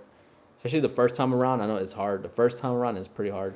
Especially Leviticus. Leviticus, you'll probably see me just tired. Leviticus is the laws and statutes. Man, and there's so many of them. But that's also why I read the New Testament as well. When I read the Old Testament, I read New Testament because I don't want to get caught up in the laws and statutes. They're like, oh, the laws and statutes. Laws and statutes, laws and statutes. No, like, hey, you read the New Testament, and Jesus is like, they're pretty much saying like, hey, you're breaking the laws, but Jesus is like, hey, like you don't even know the law. The laws, love fulfills the laws. That is a hack. A hack is love fulfills the laws. All right, love. And the Pharisees, they said they were following the laws, but they didn't have any love. So it's important to have love. Practice love. Love your neighbor. All right, love one another as I have loved you. Jesus tells us, love God with all your heart and mind. All right. So love, love, love, love, love. That is a key word in the Bible is love. All right. Key word is love. What is love? Love is, hey, it requires a sacrifice. Jesus Christ loved us so much, he sacrificed his life for us. When you love somebody, you sacrifice for them, right? Whether it's time, whether it's effort, whether it's always something. For my wife, I sacrifice time. Like I do stuff that I don't want to do, but I do it anyways for her sake. My wife, sometimes she's tired and she still cooks and she still does this and that. It's all sacrifice, all right? That's love. Love is sacrificing. You have to you have to sacrifice for one another. So that's what's very, very important to know. All right. Remember, love, Jesus Christ was love. Right? Jesus Christ was love. All right, was love. And eventually he sacrificed himself for us, for our sins. All right, so we can be saved. All right. Man, the Last Supper, read the Last Supper. Book of John, the Last Supper. Man. All right. So also he's very humble, and he says like, I call you friends. Man, there's just so much. Yeah. Really good. It's really good to be on here. I get to talk what's on my mind. A lot of times I just pray through this. I just pray through it. I'm like, man. Yesterday I was in deep prayer, just thinking about a Jesus on a donkey. That's what's crazy. I was thinking Jesus on a donkey, and I was looking on YouTube for like different scenes of Jesus riding into Jerusalem on a donkey, and the humble people, man, they embraced him, because he had done miracles. They're like, hey, Jesus of Nazareth, like the one that was doing miracles, the one that raised Lazarus from the dead, he's coming into Jerusalem, and that's Jesus riding on the donkey. They call it Palm Sunday. I actually didn't know they called it Palm Sunday. I might be kind of new to it. I think this is the first year where I actually know the tradition. I think this is the first year where I actually know that tells you a lot. Last year I kind of just knew the resurrection and the crucifixion and the resurrection. This year I'm like, oh, Passover. So I got more knowledgeable about Passover and what was going on the week that Jesus died on the cross for us, which was Passover. And he comes on a donkey, and I was looking up a lot of scenes of that. The Chosen. There's old Jesus movies where he's coming in on a donkey, and it's like, Hosanna, the Son of David, right? The one that comes to save us. Man, that is huge. And then when I want to go watch The Chosen, like 2 weeks ago, it was that scene as well. It's not on YouTube yet, man, but I'm gonna be watching that a lot. So Sunday, I had a huge prayer. I was in huge prayer yesterday. Man, it was huge, and I was just so thankful. I was thankful for so much, for life in general, and for really for salvation, because before that, how are you gonna get saved? If it wasn't for Jesus Christ, how are you gonna get saved? And sometimes I think about that. I think about it like, how would I be saved if it wasn't for Jesus Christ? And to be honest, the only solution I could think of is if you help Israel, God's people, because there are Gentiles in the Bible that help Israel, and I believe they find grace in God's eyes. I'm like, because in order to be saved, you have to find grace in God's eyes. All right, and there are Gentiles in the Bible. Even let's say Boaz. Boaz was a Gentile. Was Boaz a Gentile? Hold up. Was Boaz a Gentile? No, Boaz was not a Gentile. No. But who was the daughter-in-law of Naomi who is Ruth. Ruth was a Gentile. Ruth was a Gentile, and then she comes back into the land of Israel and meets Boaz. All right. So I mean, I want to say that she found favor in God's eyes, because that's really what it's about: finding favor in God's eyes, finding grace. Keyword grace in God's eyes. That is your salvation, right? Finding grace in God's eyes. Noah found grace in God's eyes. All right. And Noah was on a Jesus hadn't died on the cross yet, obviously. Right? He found grace. He had faith in God, and God gave him grace. Told him, "Hey, this I'm about to wipe everything down, and this is how we're gonna start over. This is how you survive." Now, I was listening to a study today on the Book of Genesis. So while I'm on the Book of Genesis, I try to listen to as many studies as I can. All right, from certain people, like, hey, you never know. Like I said, you never know when you're gonna come back to Genesis. All right, you never know. You'll probably end up there's six books in the Bible, and you never know when you're gonna come back. So when I'm on a book, I try to study it as much as possible, and I try to remember as much as possible, because I don't know when I'm gonna come back. Now, what the teacher said about the Book of Genesis was, why did God use water to drown out, like, pretty much the world, and apparently demons can't survive in water. That's what it was saying. All right. And then I was thinking, I'm like, huh. And then he brings up when Jesus takes out the demon out of Legion, I believe in the book of Mark. All right. He has demons, and they're like, don't throw us into the, to abyss, throw us into the, uh, pretty much into the pigs. And he does that. He throws them into the pigs. The demons go into the pigs, and then they jump off the cliff into the water and drown. And it's like, man, what was that? So that's pretty much what he brought up. So yeah, I was in, learning, and I was really just, that's interesting. Never saw it that way. Interesting. So yeah, water. Uh, Apparently demons hate water. So Jesus drowned the demons, drowned the world, all the demons that were in it, and started over. You know, Noah found grace in God's eyes, and we have our rainbow, which is a sign that God will never drown the world again. All right, but we still fight against demons. We still fight against the spiritual world. So, hey, we fight with prayer and believing that Jesus Christ died on the cross for us and having grace. All right, remember, having grace. We let Jesus fight our battles for us. The Lord God fights our battles for us, and that's it. We got to let God fight our battles. It's one thing to remember. uh don't really fight your own battle. Like, let God fight your battles. Like, just make sure you're on God's side no matter what. That's how I see it. Make sure you're on God's side. Make sure you are righteous in God's eyes. Make sure you accept His Son. All right. Make sure you accept God, Jesus, God's Son. That's the most righteous thing you can do in the Bible. And yeah, make sure you're on God's side.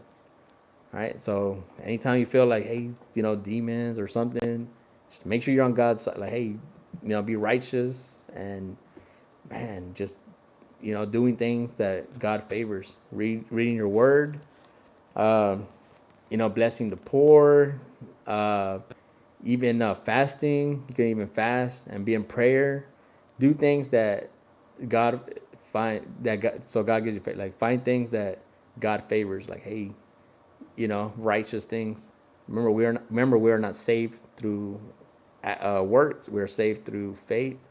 But you could always do works as well, just to do things to please your Father in heaven. Read your word. Um, like I said, give to the poor. You can fast. There's so many things you can do to please God. All right. So yeah, sorry, man. I really enjoy this. I think I'm gonna call it a night. Anybody got any questions or anything? Any comments before I roll out? Who's on here, by the way? I got 2 people on here. I've done hour and 20 minutes. I'm gonna try to do an hour as much as possible. Sometimes we go 2 hours. One of these days, if I have a lot of people, I want to go like 4-6 hours. But as long as my voice doesn't give out, it's probably gonna be itchy tomorrow. Yeah, I should be on here tomorrow as well. I might do an early one, Actually, my stepdaughters have. I gotta run some errands in the morning. I might not be able to do that. Teaching as always. Hey, thank you very much. Hey, uh, if you don't mind, can you always like, hey, uh, I don't know, just tell me like what I can improve on, and just like kind of like a review or something, just for myself, just so I can like okay keep that in mind, and then I just want to get better, and any content you've seen, like hey, I appreciate feedback, right? Like hey, maybe you could do this a little bit, sometimes I feel like I'm hard to understand sometimes, maybe I'm talking too fast, or you know, maybe I'm repetitive too much sometimes, but really I'm just talking my mind, my heart. Um, but thank you very much. Yeah, and that goes for anybody. Any comments, feedback, much appreciated because I'm only gonna try to grow this. And also, you were randomly recommended to me, and I came very late, so no questions here.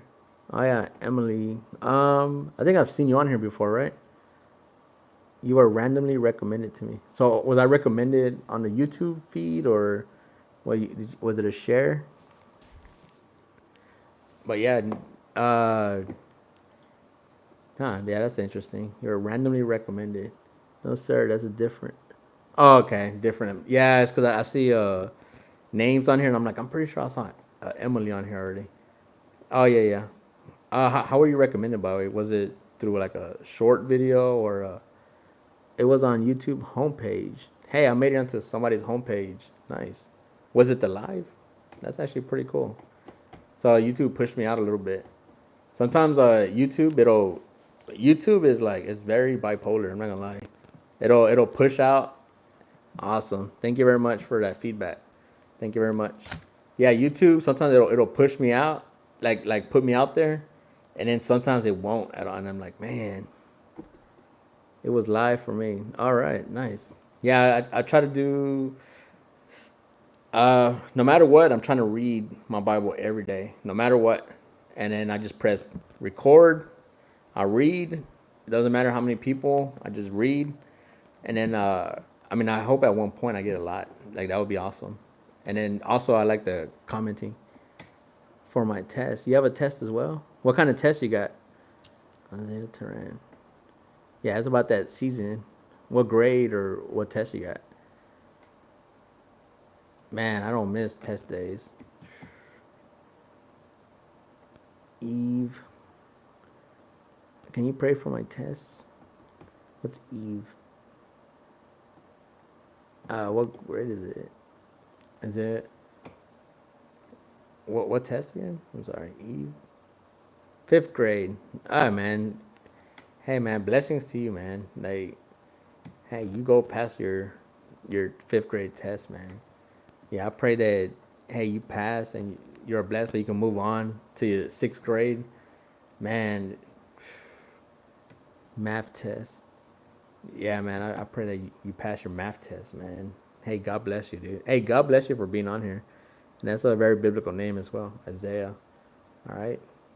I pray that you pass your test, man. Like for real. I hope everything goes well. To be honest, I pray for your family and man, just your whole, because it's important to have a, it's important to have a good like family, like a good strong foundation. You know, like I hope the best for you, man. Isaiah Turan. Hope you do well. Let me know how it goes and get some rest. Isaiah, yeah, definitely. Isaiah, get some rest, man. Trust me. Uh, I went to college for management, and then I decided, you know what? I don't think I want to do management. But I finished my degree though, and man, I took a lot of tests. A matter of fact, I prayed through a lot of my tests, and I didn't even follow Christ at the time. What I knew about Christ, but I didn't follow him the way you see me do it. Um, but I would pray. I'm like, man, I don't stand a chance on this test. I took a statistics, and I was like, Lord, please let me pass this because I don't want to pay for this class next year and waste another semester. Man, I did some deep prayers, and you know what? I got through it. I did some very deep prayers. Yeah, man. Make sure you pray. Make sure you pray before you take your test. It helps. It helps a lot. Yeah. Make sure you get rest as well. Man, I did some super deep prayers. I kid you not. When I took some tests, man, and like I said, I wasn't even like a follower of Christ. I was just doing my own thing. I just didn't want to retake the test, and I didn't want to.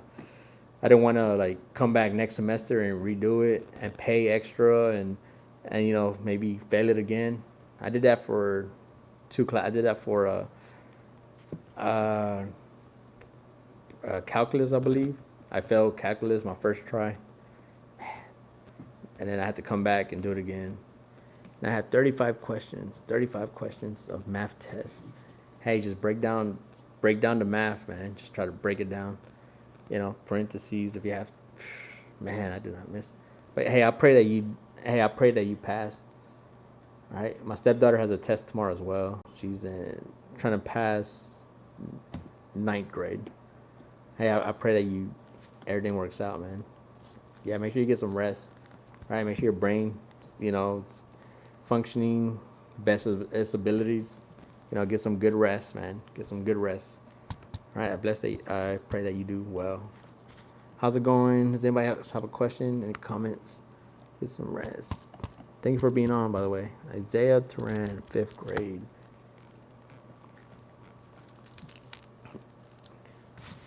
Isaiah Turan. Great. Yeah, I've seen you on here many times. 5th grade.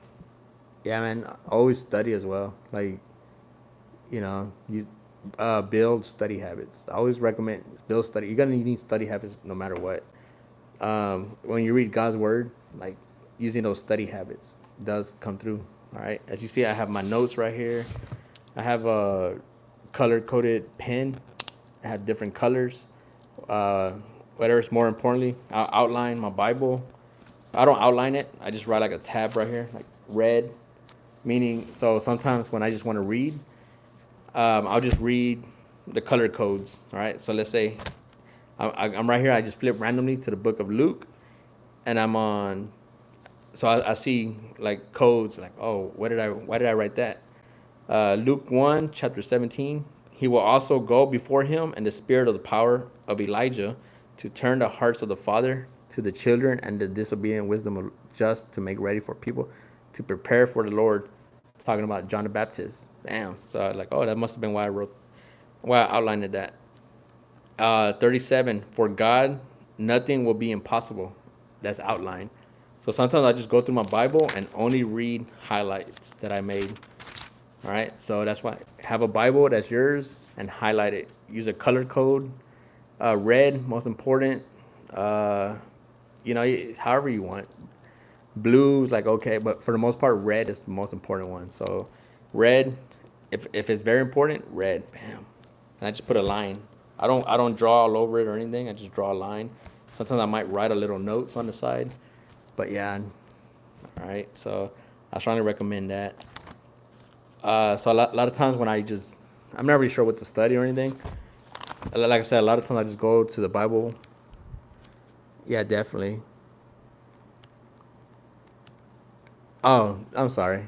So sometimes I want to remember people that aren't here, and I'm like, that way I'm not like I don't ask you like every time like, hey Isaiah, like what's going? I just put Isaiah, uh, 5th grade. Like okay, you know, yeah, because I just don't want to.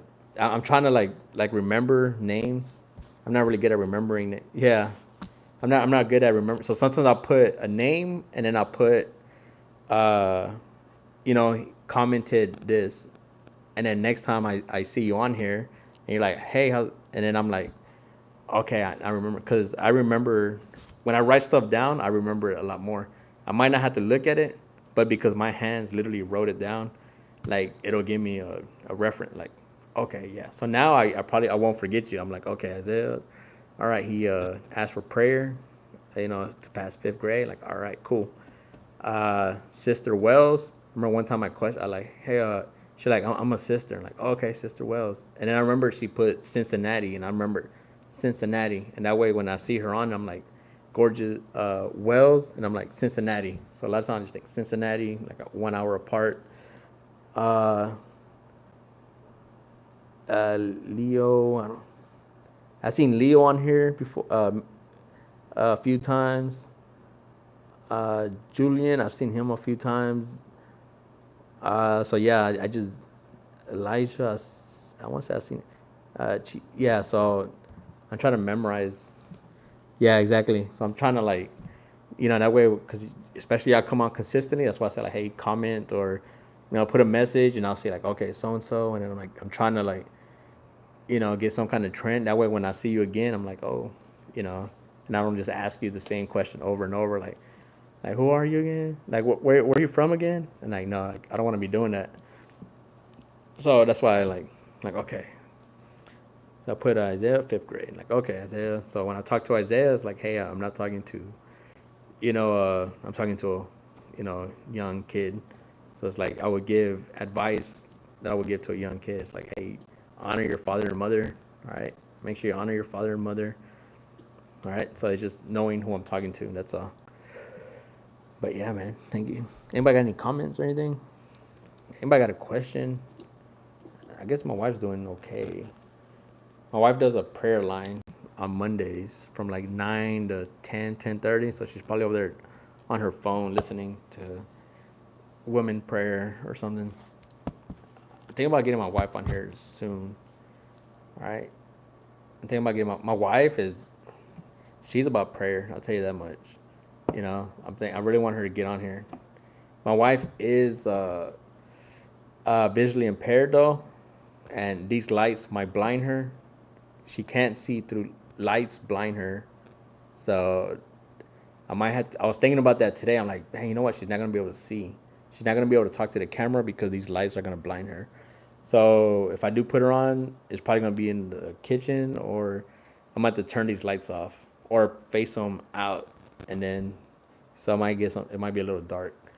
So I don't know how I'm gonna do that yet, but yeah, uh she's visually impaired from her central eye, vision, something like that. She can't drive, so and it's like it's very sensitive to light. So, but I'm thinking about getting her on here soon. All right. Anybody have any questions, comments? Thank you very much for being on. By the way, thank you for your time. Thank you for just hanging around. You know, is there anything you would like me to read? By the way, I'm just like ready for my mind to just like hey, what do you want to talk about? Yeah.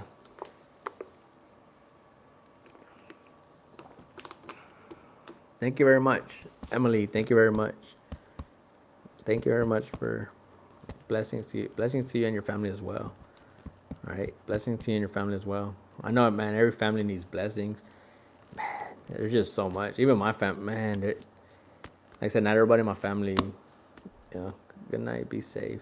All right. Hey, good night to you. Good luck. All right. Prayers to you. Definitely, man. Hope you do well. Let me know how it goes. Thank you very much for being on. Let me see. Sister Wells, are you still? So Sister Wells was on here when I talked about my testimony. All right, my encounter with Christ. Everyone, make sure you give a thumbs up to the live. Don't forget to subscribe. Thank you very much, Leo. You are outstanding. Leo, I want to say, Leo, are you the one that said you had you gave your life to Christ? You see, that's why I try to write stuff down. I'm trying to remember exactly. I had a guy on here not too long ago that said, hey, he gave his life to Christ, pretty much, when he was in front of a lot of drugs and stuff, and then he was like, I gave my life to Christ, and I forgot who it was. See, that's why I like to write stuff down because I'm like, dang. Yeah, I have a few notes on here. There's another person that was going through a marriage problem, and I wrote his name down, hoping I haven't seen him on here since though, and he was on here for a good minute, like a while back. Uh, let me see.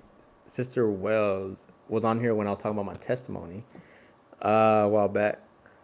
When I was talking about my experience with with Christ, right? I felt like near death experience. So one thing I wanted to talk about from that was because that put me in a like deep thought. Whenever I talked about that, and she had asked like, no, talk about it, and so I talked about it, and then like for like the next week, I was just thinking about like, like man, that was I haven't thought about a lot of stuff in a while. Now, from my experience with Christ, whenever I got saved, like I said, I had a heavenly experience. One thing I wanted to talk about that I didn't talk about on here was like the timing difference. All right. So what it felt like in heaven was that the time goes by. It's hard to explain. It's like I wouldn't say I would say like a million times faster than it happens here on Earth. I never give up. Yep. So the way I came up with that was because, I mean, for one, let me see. The way I came up with that was, let me see. See, man, I had it all. I'm trying to think back on my heavenly experience. Okay, man, I was like in a zone last time. Give me a second. Give me some water.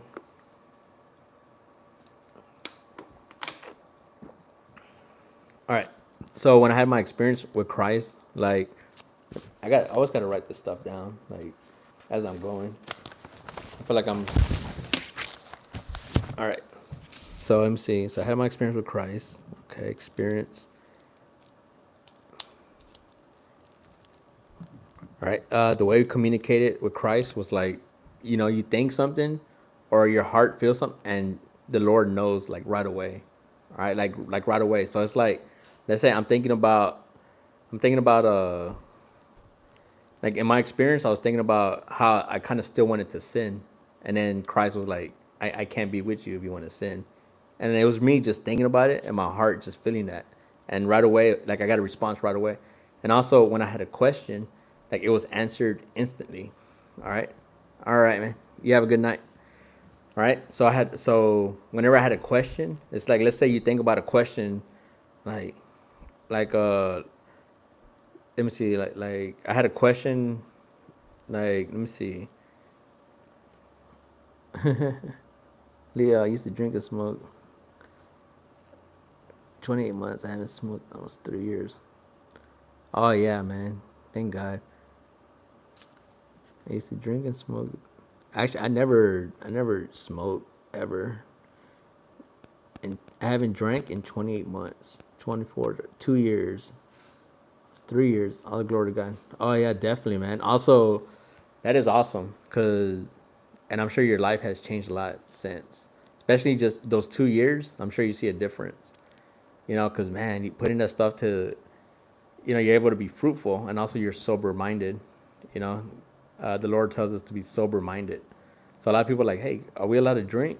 Like, yeah, you're allowed to drink, but you are to be wise and sober minded. So don't drink to be foolish. So a lot of the people, the drugs and stuff, like, I'm sure you're a lot stronger now. Like that is awesome. Thank God for that. You know, I grew up in a family where, yeah, I grew up in a family where later, man. Bye. Man, I will never change this walk for nothing in the world. Yeah, definitely, man. Same here. When I gave my life to Christ, I'm like, man, I'm never going back because I felt the fear of not being with Christ. All right, I felt the fear, and I was like, I'm not going back. And I fight it all the time, But I always know the benefits of being with Christ. Like, hey, my life is just gonna be a lot better if I'm close to Christ, no matter what. So me just knowing that, it's like that's my motivation. So I'm always like keeping an eye out for pretty much what not to do, And I mean, it's around us, it's always around us. Like the smoking, I work at a store most of the time, and people will walk up there, and they smell like smoke, like a lot, and I'm just like, man, like I kind of feel bad for them. I don't judge or anything, but I'm like, I feel bad, and I'm like, man, and it's like super strong. Sometimes I'll see people, like I'll smell people like on a Sunday, like real early, and it's like strong smoke, green stuff, and and like man, and I also I haven't gone to that church this year, but the congregation that I was going to like the last 3 years, I would say, not this year, but the last 3 years before that, before I moved, it has a it specialized a lot in prison ministry. So a lot of people were fighting addictions. You know, and a lot of people had sold drugs before Christ and stuff like that. You know, like the worst of the worst, and they turn their life to Christ, and you know, they fight soberness every day. They're always fighting to stay sober. You know, and you know that's people I was exposed to when I was going to the church. Man, like people getting out of prison because you know, like I said, it was prison. It was based on prison ministry, and they would talk about their addictions. So I'm used to staying in a circle where everybody's talking about their addictions, and I'm just like, man, that is tough, you know. But yeah, that was a. But yeah, they did that a lot. So, but hey, man, they follow Christ now. So, and I see them change, and I'm like, man, you know. So that's, you know, it's good to see that. It's good to see somebody go from that deep into Christ. You know, there's a huge change that's very obvious. You know, so that's very, you know, you can always see that. So yeah.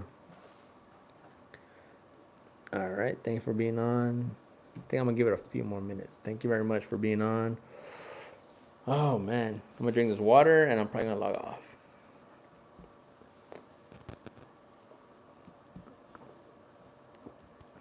Anybody have a question or anything? We're ready to log. Been out here an hour and 10 minutes. All right, so today we finished reading about Joseph. We finished Genesis. Tomorrow I'm gonna review on Genesis. I'm gonna take some notes. I want to stay on Genesis for a few more days just to take notes. All right, so that's something I want to do. 10:05. I'm gonna get to 10:10. All right, so I'm just gonna scroll through Book of Genesis real quick again. I like repetitiveness is what helps me. I'm gonna start trying to memorize stuff because I feel like I have a hard time memorizing. You know, but I've always had a hard time memorizing. But I'm gonna start trying to memorize the scripture. I only know references and I can tell you kind of where it's at, but I don't have it memorized. So Book of Genesis, we went through the beginning. You know, Adam and Eve. We went through that. All right, we went through Adam and Eve. What's after Adam and Eve? We go through Adam and Eve. So a lot of genealogy. All right, we go through Adam and Eve's sons. We got Adam and Eve, and then we have. I'm already losing my train of thought. I'm slowing down already. We got Abel and Cain. All right, remember Abel kills Cain, and he says I'm sorry, Cain kills Abel for from jealousy. You know, because Abel gave his first was it his first what's it called, without blemish, a sacrifice. He gave a sacrifice to the Lord, like his first, his best, and Abel didn't. He didn't give his best, and God saw that Abel was willing to give up his best, and he was pleased with Abel, and Cain was jealous. He was like, "What? Like, so you mean to tell me you're not pleased with my offering?" And he, you know, they go into, I guess, the wilderness, and then he kills them. All right, and then God says, "Hey, your brother's blood cries to me." So that tells you that the blood cried out. So God hears blood, like, you know, hey, the blood cries out to me, like that is huge. Uh, Man, I heard a sermon in Spanish one time about that, the blood crying out. I was like, man, that was actually a really good sermon. That's something I never really thought about, like blood crying out. God says the blood was crying out. Good. Brother, God bless you and keep up the good work. Oh yeah, definitely. Good night, man. Thank you very much for being on. But yeah, the God hears the blood crying out. So that's one important thing to think about. So we see that Adam and Eve, life in God's garden. Cain murders Abel. And remember, they have a third son. I believe his name was Seth. All right, they have a third son. I kill a man. Adam and Eve, the wickedness of judgment. And then it just goes more wicked, more wicked, more wicked. And then we go into Noah. All right, and people that are becoming wicked. All right, like The genealogy of Noah. Noah was just a man, perfect in generation. Noah walked with God. Noah begot 3 sons, Shem, Ham, and Japheth. The earth also was corrupt for God, and the earth was filled with violence. So God looked upon the earth. Indeed, it was corrupt. Like, hey, the world became corrupt. And God pretty much, hey, he drowned it out the earth, all the wickedness. Like I said earlier, like, hey, how do you drown out? Well, how do you get rid of the wickedness? You drown it out. So he drowns it out. So God looked upon the earth, and indeed it was corrupt, for all and flesh had corrupt their ways on earth. And God said to Noah, the end of all flesh has come before me, for the earth is filled with violence through them, and behold, I will destroy them with the earth. Make yourself an ark of gopher wood. So Noah makes the ark, and here we go. You shall make window for the ark. So that's like very small, but don't forget, God said to make a window for the ark. It's like, what? He told him to make a window. Like, hey, don't forget about the window. Now, does it say why? Like, we don't know at the time. All God said was go for wood and don't forget the window. So Noah makes the window, and later on we find out like the window is so you can let the bird out. We have the raven first, and I remember we had a talk on here about the raven. All right, the raven symbolized uh, evil. I believe that's what we came up with. Like, it symbolized evil. All right, wickedness. The raven symbolized wickedness, and I was thinking, I'm like, man, actually, I went to bed thinking about that one. I was like, man, you know what? Because I had missed that the first time I read it. Like, I don't remember about the raven, but yeah. So we had the raven, and then he sends out the dove. Was it the dove? All right. So I think he sends out two, but what's important here is don't forget the window. You shall make a window for the ark, and you shall finish it and behold my little waters. But I will establish my covenant with you, and you shall go into the ark, you, your sons, and your wife, and your son's wife with you. So it's like, hey, this is the only people that are going to survive, and we're going to start over here. So God is pretty much going to start over with Noah and his sons, his wife, and everybody, and of every living thing of all. So also remember, um, the Bible is very repetitive. So one of the repetitive things here is God pretty much like, hey, cleansing the world. Like, hey, all right, you know what? It's going corrupt. Now, is the world corrupt today? Like, is the world in sin today? Yes, it is. Like, it's continue. And like I said, here is like it grew like beyond, and God said, you know what? We're gonna start over. Now, right now, we're on a grace period. Right? Jesus died for our sins, and we are saved through Jesus Christ. All right, but Jesus is coming back. All right, there's gonna be the rapture. Remember, we had a huge talk about that.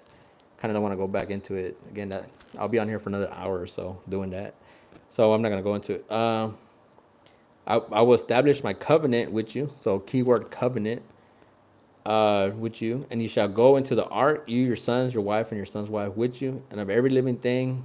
So that's gonna be a covenant of the birds after their kind, and you shall take for yourselves of all food eaten. So Noah did everything. The Lord said to Noah, come into the ark, and you all your household, because I have seen that you are righteous before me in this generation. You shall take with you 7 each of every clean animal, and male and his female. So remember, we talked about that. When we talked about that, we're talking about like that was for sacrifices. All right. You shall take with you 7 of each every clean animal, male and his female, 2 of each animal that are unclean, and his female. Also 7 of each bird. So he make sure he takes clean animals and not clean animals. And Noah did according to all the Lord commanded. So Noah did everything. He was very righteous. Noah was 600 years old when the flood waters were on the earth. So Noah was 600 years old when it started flooding. Noah was 600 years old. So that's huge. All right. Let's see, a clean animal or unclean birds. They went into the ark. Okay, and it came to pass after 7 days, the waters of the flood were on earth. In the 600th year of Noah's life, in the 2nd month of the 17th day of the month, the fountains of deep were broken up. The windows of heaven were opened. The windows of heaven were opened. The rain was on the earth 40 days, 40 nights. On every very same day, Noah's son Shem, Ham, and Japheth, wife, and the 3 wives of his son with them entered the ark. All right, so it was just raining super heavy. prevailed 15 cubits upward, and the mountains were covered. So the mountains were covered. That's how much it was raining. Let's see here. So here we go. He sent out a raven, which kept going to and fro until the waters had dried up from the earth. He also sent out from himself a dove to see if the waters had uh, receded from the face of the ground. But the dove found no resting place for the sole of her foot, and she returned to the ark to him, for the waters were on the face of the whole earth. So the dove had nowhere to land and came back. So he put out his hand and took her and drew her into the ark himself. So that's how he keeps sending out a dove. All right. So we go through that. Noah surviving. Uh, Here we go. So God blessed Noah and his sons and said to them, "Be fruitful and multiply, and fill the earth." So like, all right, we started over. Make sure y'all have babies. I cannot imagine being 600 times buried in the Old Testament. 600 years old. Yeah, that is huge. 600 years old. That just tells you, man, like I mean, that's Noah, 600 years old. He lived to be 600. All right, and then that's when the earth flooded. 600 years old. So Noah was, I mean, he must have been very knowledgeable, and he wasn't corrupt or evil when everybody else was. That's something to remember. You know, yeah. So that's huge. 600 years old. Everyone, let me see here. So we go to his blood shall be shed for any image of he made. As for you, be fruitful and multiply. So it's like, all right, have babies, be fruitful and multiply, and that goes on through the book of Genesis, because we do genealogy a lot in the book of Genesis. Like, all right, so and so had this son, and then they had this son, and then they had this son. So the book of Genesis, we're building genealogy. We're building descendants of Abraham. All right. So he's like, hey, be fruitful and multiply. So have babies, have babies. Then God spoke to Noah and the sons of him, saying, "And as for me, behold, I establish my covenant with you and with your descendants after you, and with every living creature with you, the birds, cattle. Never again shall I flood. Never again shall there be a flood to destroy the earth." And God said, "This is the sign of the covenant which I make between me and you, and every living creature that is with you for perpetual generation. I set my rainbow in the cloud, and it shall be the sign of the covenant between me and you." So, what does a cloud represent? Yeah, what does a cloud represent? It's the covenant between God and man. That God made with Noah that, hey, I'm not going to flood the earth again. So, when you see a rainbow, remember that God's not going to flood the earth again. Yeah, there's so many names. The book of Genesis, that's why it drags on a lot. Yep, the true meaning of the rainbow, exactly. The true meaning of the rainbow is not, man, they corrupted the rainbow bad. But that just shows you the reason why the earth was flooded was because there was so much corruption and wickedness, and God just flooded the whole world. All right, and now look what they did to the rainbow. They like completely made it into a wicked thing. So that's something to think about, So we have Noah. They're building nation descendant from Noah, and then it says, now this is the genealogy of the sons of Noah, and they got Shem, Ham, Japheth, and then you got all these names. Cush remains, and it's just name after name after name. And the beginning of the kingdom was Babel, Erech. So more names, Nineveh. So a whole chapter 10 is just a whole bunch of names, whole bunch of names. All right. So then what happens next? Chapter 11, the Tower of Babel. This is where they build a tower to reach heaven. All right. And God's like, what are they doing? Like, they're trying to build a tower to get to heaven. Come, let us build ourselves a city and a tower whose top is in the. So at this point, everybody speaks the same language. Everybody understands each other. And because it is, God changes the languages and separates them. All right. We have different nations. But the Lord came down to see the city and the tower which the sons of men had. And the Lord said, indeed, people are one, and they all have one language. And this is what they begin to do. Like, this is what they begin to do. Like, that's the one. Like, if we all spoke the same language and we communicated all the same, like, let's build a tower to heaven. Now, nothing that they propose to do will be withheld from them. Like they can pretty much do anything they want, and nothing will be withheld. Come, let us go down, and there. That's also important. It says, "Come, let us go down." Who's he talking about? He says, "Us go down," and there confuse their language that they may not understand one another's speech. So for one, he says, "Us." So the Lord scattered them abroad from there over the face of the earth, and they ceased building the city. Therefore, his name is called Babel, because there the Lord confused the language of all the earth, and from there the Lord scattered them abroad over the face of all earth. So, to climb all those steps, exactly. It's strange to me that they try to do that. Sin makes us stupid. I mean, it's just like pretty much challenging God. It's like, hey, let's just go to heaven. You know what? If we're gonna force our way to heaven, like, you know what I mean? Like, jeez. And also, like I said, it's stupidity. It's like, like, hey, they're building the, like, let's try this out. It's like, what are y'all doing? You know? So yeah, that's very important to understand. Like, what? So God's like, this is what y'all do. He scattered them abroad from their over the face of the earth, and they ceased building the city. The city stopped. So imagine if we all spoke the same language. Man, imagine if we all like actually got along. Like we, have China. There's so many intelligent people in this world, but yet, we're all like we're separated. So I mean, to this day, I mean, they're still doing the trying to get to Mars. I think that's the main thing they're doing these days is trying to get to Mars, trying to make a life on Mars. And they're trying to make. I mean, they would have done that a long time. I think they would have done that a long time ago if, communication was better or, we spoke the same language.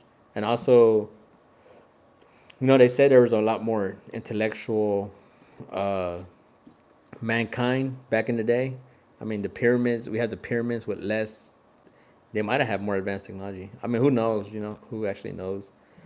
But yeah, who knows what would happen. So right here, they're building a tower and God confuses everybody. Here we go. More names. Shem's descendants. So there's more names. Terah's descendants. More names. And then we go into Abraham chapter 12. All right. So that's what we go into. Abraham chapter 12. So we got Adam and Eve. And then names, names, names. We get to Noah. And then we got names, names, names. And then we get to Abraham. And Abraham has a covenant as well.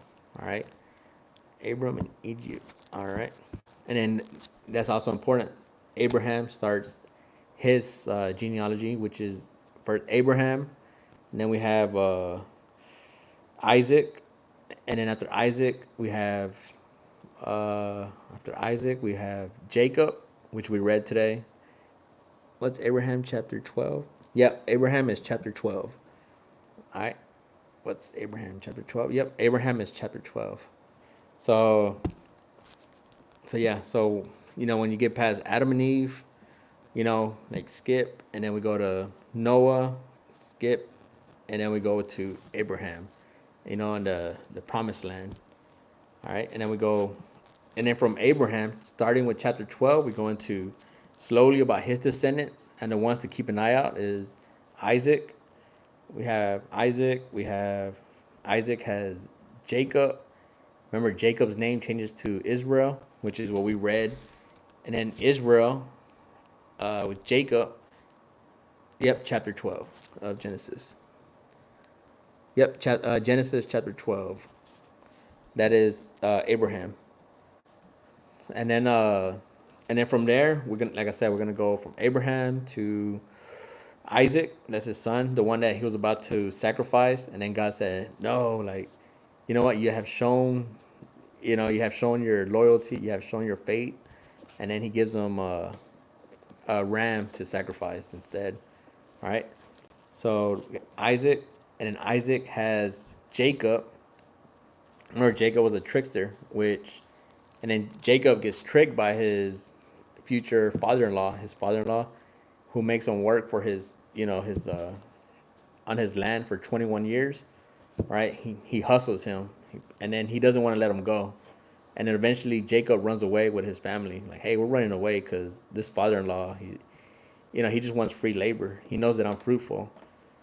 So Jacob, his name changes to Israel later on, and then Israel with his wife Rachel, they have Joseph, and then Joseph ends the book of Genesis.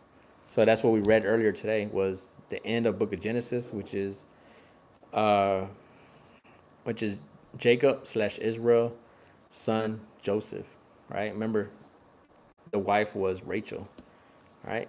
And remember, at the end of Genesis, Israel slash Jacob dies, old age, and then Joseph dies, old age, and then goes into the book of Exodus. All right, and that starts with chapter 12 of Genesis, all the way to chapter 50. So we're gonna. That's literally what we're gonna go. Like that's literally, and that was a tough read. You really got to push through on that read. Man, that was a tough read. 12, chapter 12, all the way to 50. That's the genealogy, the most important genealogy, because there's a lot of stuff in the middle. All right, in the middle of all that, there's a lot of stuff in here. But that's the most important thing to remember is that genealogy. Abraham, Isaac, Jacob, and Joseph. All right, goes to Joseph, and then Joseph ends the book of Genesis. So that's the most important thing to remember. Also, on a side note, so God has this plan, right? He has the plan of the genealogy, like I said, like I just mentioned. But Sarah, Abraham's wife, she's like, they're supposed to have a child together, and they're old, and instead she's like, you know what? Maybe God has it wrong. Maybe God meant you to have a child with my hand servant, her maid, that who's younger. Like, you know what? Have a baby with her instead. And he does, and they have Ishmael, right? And remember, Ishmael and Hagar have a baby, and then God's like, nope, that's not how he wanted it. That's not what he intended it to be. And eventually Abraham has a baby with Sarah, which is the way God intended it to be. And God carries the descendants from Isaac because they named their child Isaac. And that's where we continue. That's where the story goes. Now, how is this relevant to the rest of the Bible? Is we're building the tribe of Judah, which is where Joseph is in, all right? The tribe of Judah, which is where Jesus ends up going. Jesus is the tribe of Judah.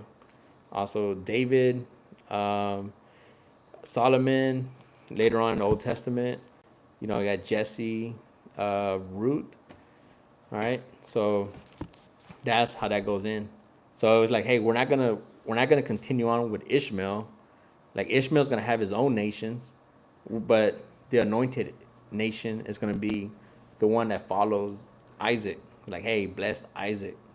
All right, Isaac, and then Jacob, and then so on, so on. So that's pretty much how the book of Genesis goes. You see the patterns, understanding those patterns. That's what's important, understanding those patterns. Like I said, when you first read the book of Genesis, it's like, man, I'm just glad I got through it, man. But that's why I say, when you're finished, go back and understand. And you read the subtitles, you're like, okay, Hagar, Ishmael, I remember reading that. And then you slowly break it down. Like, I'm probably going to be on here for another day or two, just breaking down Genesis, because I don't know when I'm going to come back to it. And then we'll go into Exodus. The book of Exodus is going to be super, super important, because, let me see, actually it's going to be Leviticus as well. Exodus is out of Egypt, but Exodus is going to be mentioned throughout the Bible. So it's like, hey, this isn't the last time you're going to hear about Moses. You still hear about Moses till today. So it's important to know about Moses, the book of Exodus. So that's what I'm saying. Like, these first Bibles, they're pretty hard to push through, but they're very, very important. All right, so right now I'm still focused on Genesis. I'm trying not to get too excited and go into Exodus. So I'm trying to, spend as much time as I can. Oh, so we have Abraham. I ran out of water. I finished 2 water bottles. My my stepdaughter said, "Man, you got so many empty water bottles in here." I got 3 right now, but last time they came in here, there was like 8, and like, yeah, my throat dries up fast. So we have Abraham, all right. So Abraham, and remember, he has a nephew named Lot, and they're walking with all their livestock down, and they're like, you know what? Let's separate, and they separate, and Lot goes to Sodom. And remember, Sodom becomes wicked, and Sodom and Gomorrah, remember, they get wiped out from the earth, just like Noah's time. God looked, and it was super wicked. I'm gonna turn my fan off. And my little fan. So what's gonna happen here is the same Sodom and Gomorrah. That is chapter 19. Sodom and Gomorrah. Man, I should have texted my cousin to be on here. I'm gonna tell my cousin to be on here tomorrow. That way she could catch this. So Sodom and Gomorrah, chapter 19. God's gonna wipe off these cities completely with brimstone. All right, cast brimstone. Now he's gonna tell them whatever. He has angels go out there and warn Lot. All right, like it's super wicked. So we have Sodom and Gomorrah 19. That's Abraham's nephew. Lot and his wife and his daughters are there. Let me see. Here we go. Then the Lord rained brimstone and fire on Sodom and Gomorrah from the Lord out of the heavens. So out of the heavens, it wasn't water this time. Yeah, Lot's wife looked back and turned into salt. Exactly. So he told him, do not look back. Right? Do not look back. So he overthrew those cities, all the plains, all the inhabitants of the cities, and what grew on the ground. But his wife looked back behind him, and she became a pillar of salt. And Abraham went early in the morning to the place where he had stood before the Lord. And he looked towards Sodom and Gomorrah, and towards all the land and the plain, and he saw that, behold, the smoke of the land which went up like smoke of a furnace. So it literally went up in fire and flames. The city went up in flames completely. And it shows here Abraham's looking at it, and it's like a furnace. Literally, God burned it down. And today in history, people try to find exactly where it's at. Where is Sodom and Gomorrah today? People are like, does this really happen? Man, I went through a whole rabbit hole of that. So Sodom and Gomorrah, from my understanding, is near the Dead Sea, right? The Dead Sea. So if you look up the Dead Sea, it's the lowest part of Earth, all right? And the way they concluded that, hey, this must be Sodom and Gomorrah, I mean, they had a close approximation where it might be, but also it said because they found rocks that are like very like brimstone-ish, and like this has to be it. And apparently you could actually light it up on fire. So if you light it up on fire, it'll catch fire. So that reminds me of how we are supposed to look towards and put our focus on Christ and not look back at our old lives full of sin. Definitely. So, like when I had my experience with Christ, one thing I was told was like, whatever you do not look back. Do not go back to your old life. All right. So a lot of times, you get delivered. You go through a prayer at church, and they're like, "Hey, we're gonna deliver you from this sin." And they have prayer, and you feel the Lord in your heart, and then you have a choice to make, and like go back to your old life or, continue your new life, become the new person that Paul talks about. Like, hey, when you get baptized, you become this new person. All right. Now, don't go back to your old life. That's a responsibility that we have. Do not go back to your old life. It's like, man, I miss my friends and this, and you know what, your friends, they're sinning. They're not living the same life. That's why it's important to come together in church, exactly, born again, and hang around people that have been born again. And be fruitful. The most important thing is be fruitful. All right. Man, in my case, I had to stop talking to a lot of people, man. Sometimes it's sad, and sometimes I think about it, but it's for the better because I wanted to serve, and it's just for the better. And it's one of those tough things. It's tough for everybody on that. It's tough for everybody. It's like, man, but it's like it's really don't look back. Don't go back because there's just so much sin back there, and I know for a fact, like, just don't go back. So yeah, we had that happen. Also, keep in mind, Sodom and Gomorrah were super wicked, sexually wicked. All right, that's something to keep in mind. They were sexually wicked. They were trying to abuse these angels. They just wanted the angels, like, hey, because some angels came to warn Lot and tell him, like, hey, you got to leave because God is going to pretty much burn this place down tomorrow. And the people, they saw the angels, they thought they were just people, and they wanted to, pretty much harass them and get them and stuff. And they're sexually wicked. And then later on, we see how sexually wicked they are. It was bad. That's why also it's important to realize sexually wickedness in this world, like it's pretty much an abomination. Like, it's bad. All right, God hates sexual immorality. All right. If it's not the way God intended it to be, he is against it. All right. Get married and have your spouse. All right. That's the right way to do it. And but in this case, they didn't even care who it was. You know, same sex. They didn't care who they committed sexual immorality with. It didn't even matter to them. We are to flee from such things. Exactly. Thank you very much for putting comments. Thank you very much. I appreciate it. Um, so it's very important, all right, to do it God's way, especially that sexual immorality. Like it's important to do it God's way. It's very, very important. God hated it so much that He just, burned it down. Like they were so bad, especially sexual immorality. And later on, we're gonna see how bad it was. It was so corrupt that this story here ends with Lot's daughters. Um, um, yeah. So Lot's daughters make him drunk, all right, and they sleep with their dad, and that's how the story of Lot ends. They both do it. They're like, hey, like now we're never gonna get married. Like we're never gonna have children. Like we must have children.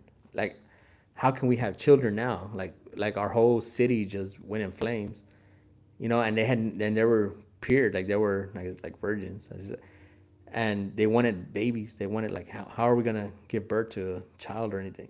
So in their minds, that's just how they thought, and they're like, you know what? We're gonna get our dad to give us children, and they made him drunk, and and they each had a baby. So that's actually how that ends. Let me see if I get Abraham Abimelech. Hmm. Let me see if I could reach to that part. See my land before dwell. Let me see here. His wife looked back. Okay, so, and it came to pass when God destroyed the cities.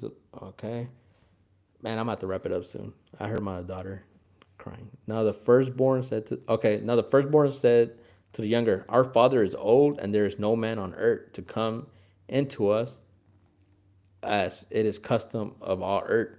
Come, let us make our father drink wine, and we will lie with him, that we may preserve the lineage of our father." So they made their father drink wine that night, and the firstborn went and lay with the father, and he did not know when she lay down or when she arose. It happened on the next day, so they took turns. They did that. Then they made their father drink wine that night also, and the younger arose and lay with him, and he did not know when she lay down or when she arose. Thus both the daughters of Lot were with child by their father. That's how wicked it was. Like they didn't care how they just, that is horrible. All right. The firstborn bore a son and called his name Moab. He is the father of Moabites to this day. And the younger also bore a son and called his name Ben Ami. And he's the father of the people of Ammon to this day. So we're going to hear about the Moabites and the people of Ammon throughout the Old Testament. But that's how that ends. It's like, hey, they didn't see anything wrong with that. Like, hey, that sounds like a good idea. That's how bad Sodom and Gomorrah were, the cities. That God was like, you know what? They were just doing whatever, any kind of sexual morality, and He just burned it down. All right, so we see that happen, and yeah, I think I'm gonna leave it at that. And then it says here, 21, Isaac is born, and we go from Isaac to Jacob to Joseph. All right, and that Book of Genesis. It's not that hard, huh? Like it's yeah. I hope y'all enjoying this, by the way. I'm gonna get ready to wrap it up because I heard my child crying and I want to help my wife out. Great live stream. Thank you very much. Please subscribe, like, share. Um, I usually do one in the mornings on Tuesdays, but tomorrow I might not be able to because I gotta run an errand. My daughter has testing. I gotta go take her to go do that. Thank you very much. Please share, subscribe, like some of my videos. Just throw the like on there so YouTube can push me out more. I want them to like, hey, put my stuff out there. I'm gonna do better videos. Take care. Yep. Thank you very much for being on. Thank you for your support. All right. Thank you very much. I really appreciate it. Thank you, sister. All right. Thank you very much. I'm gonna go see what my wife's up to. Hopefully everything's good. All right. Good night. Bless y'all. All right. Good night. Thank you very much.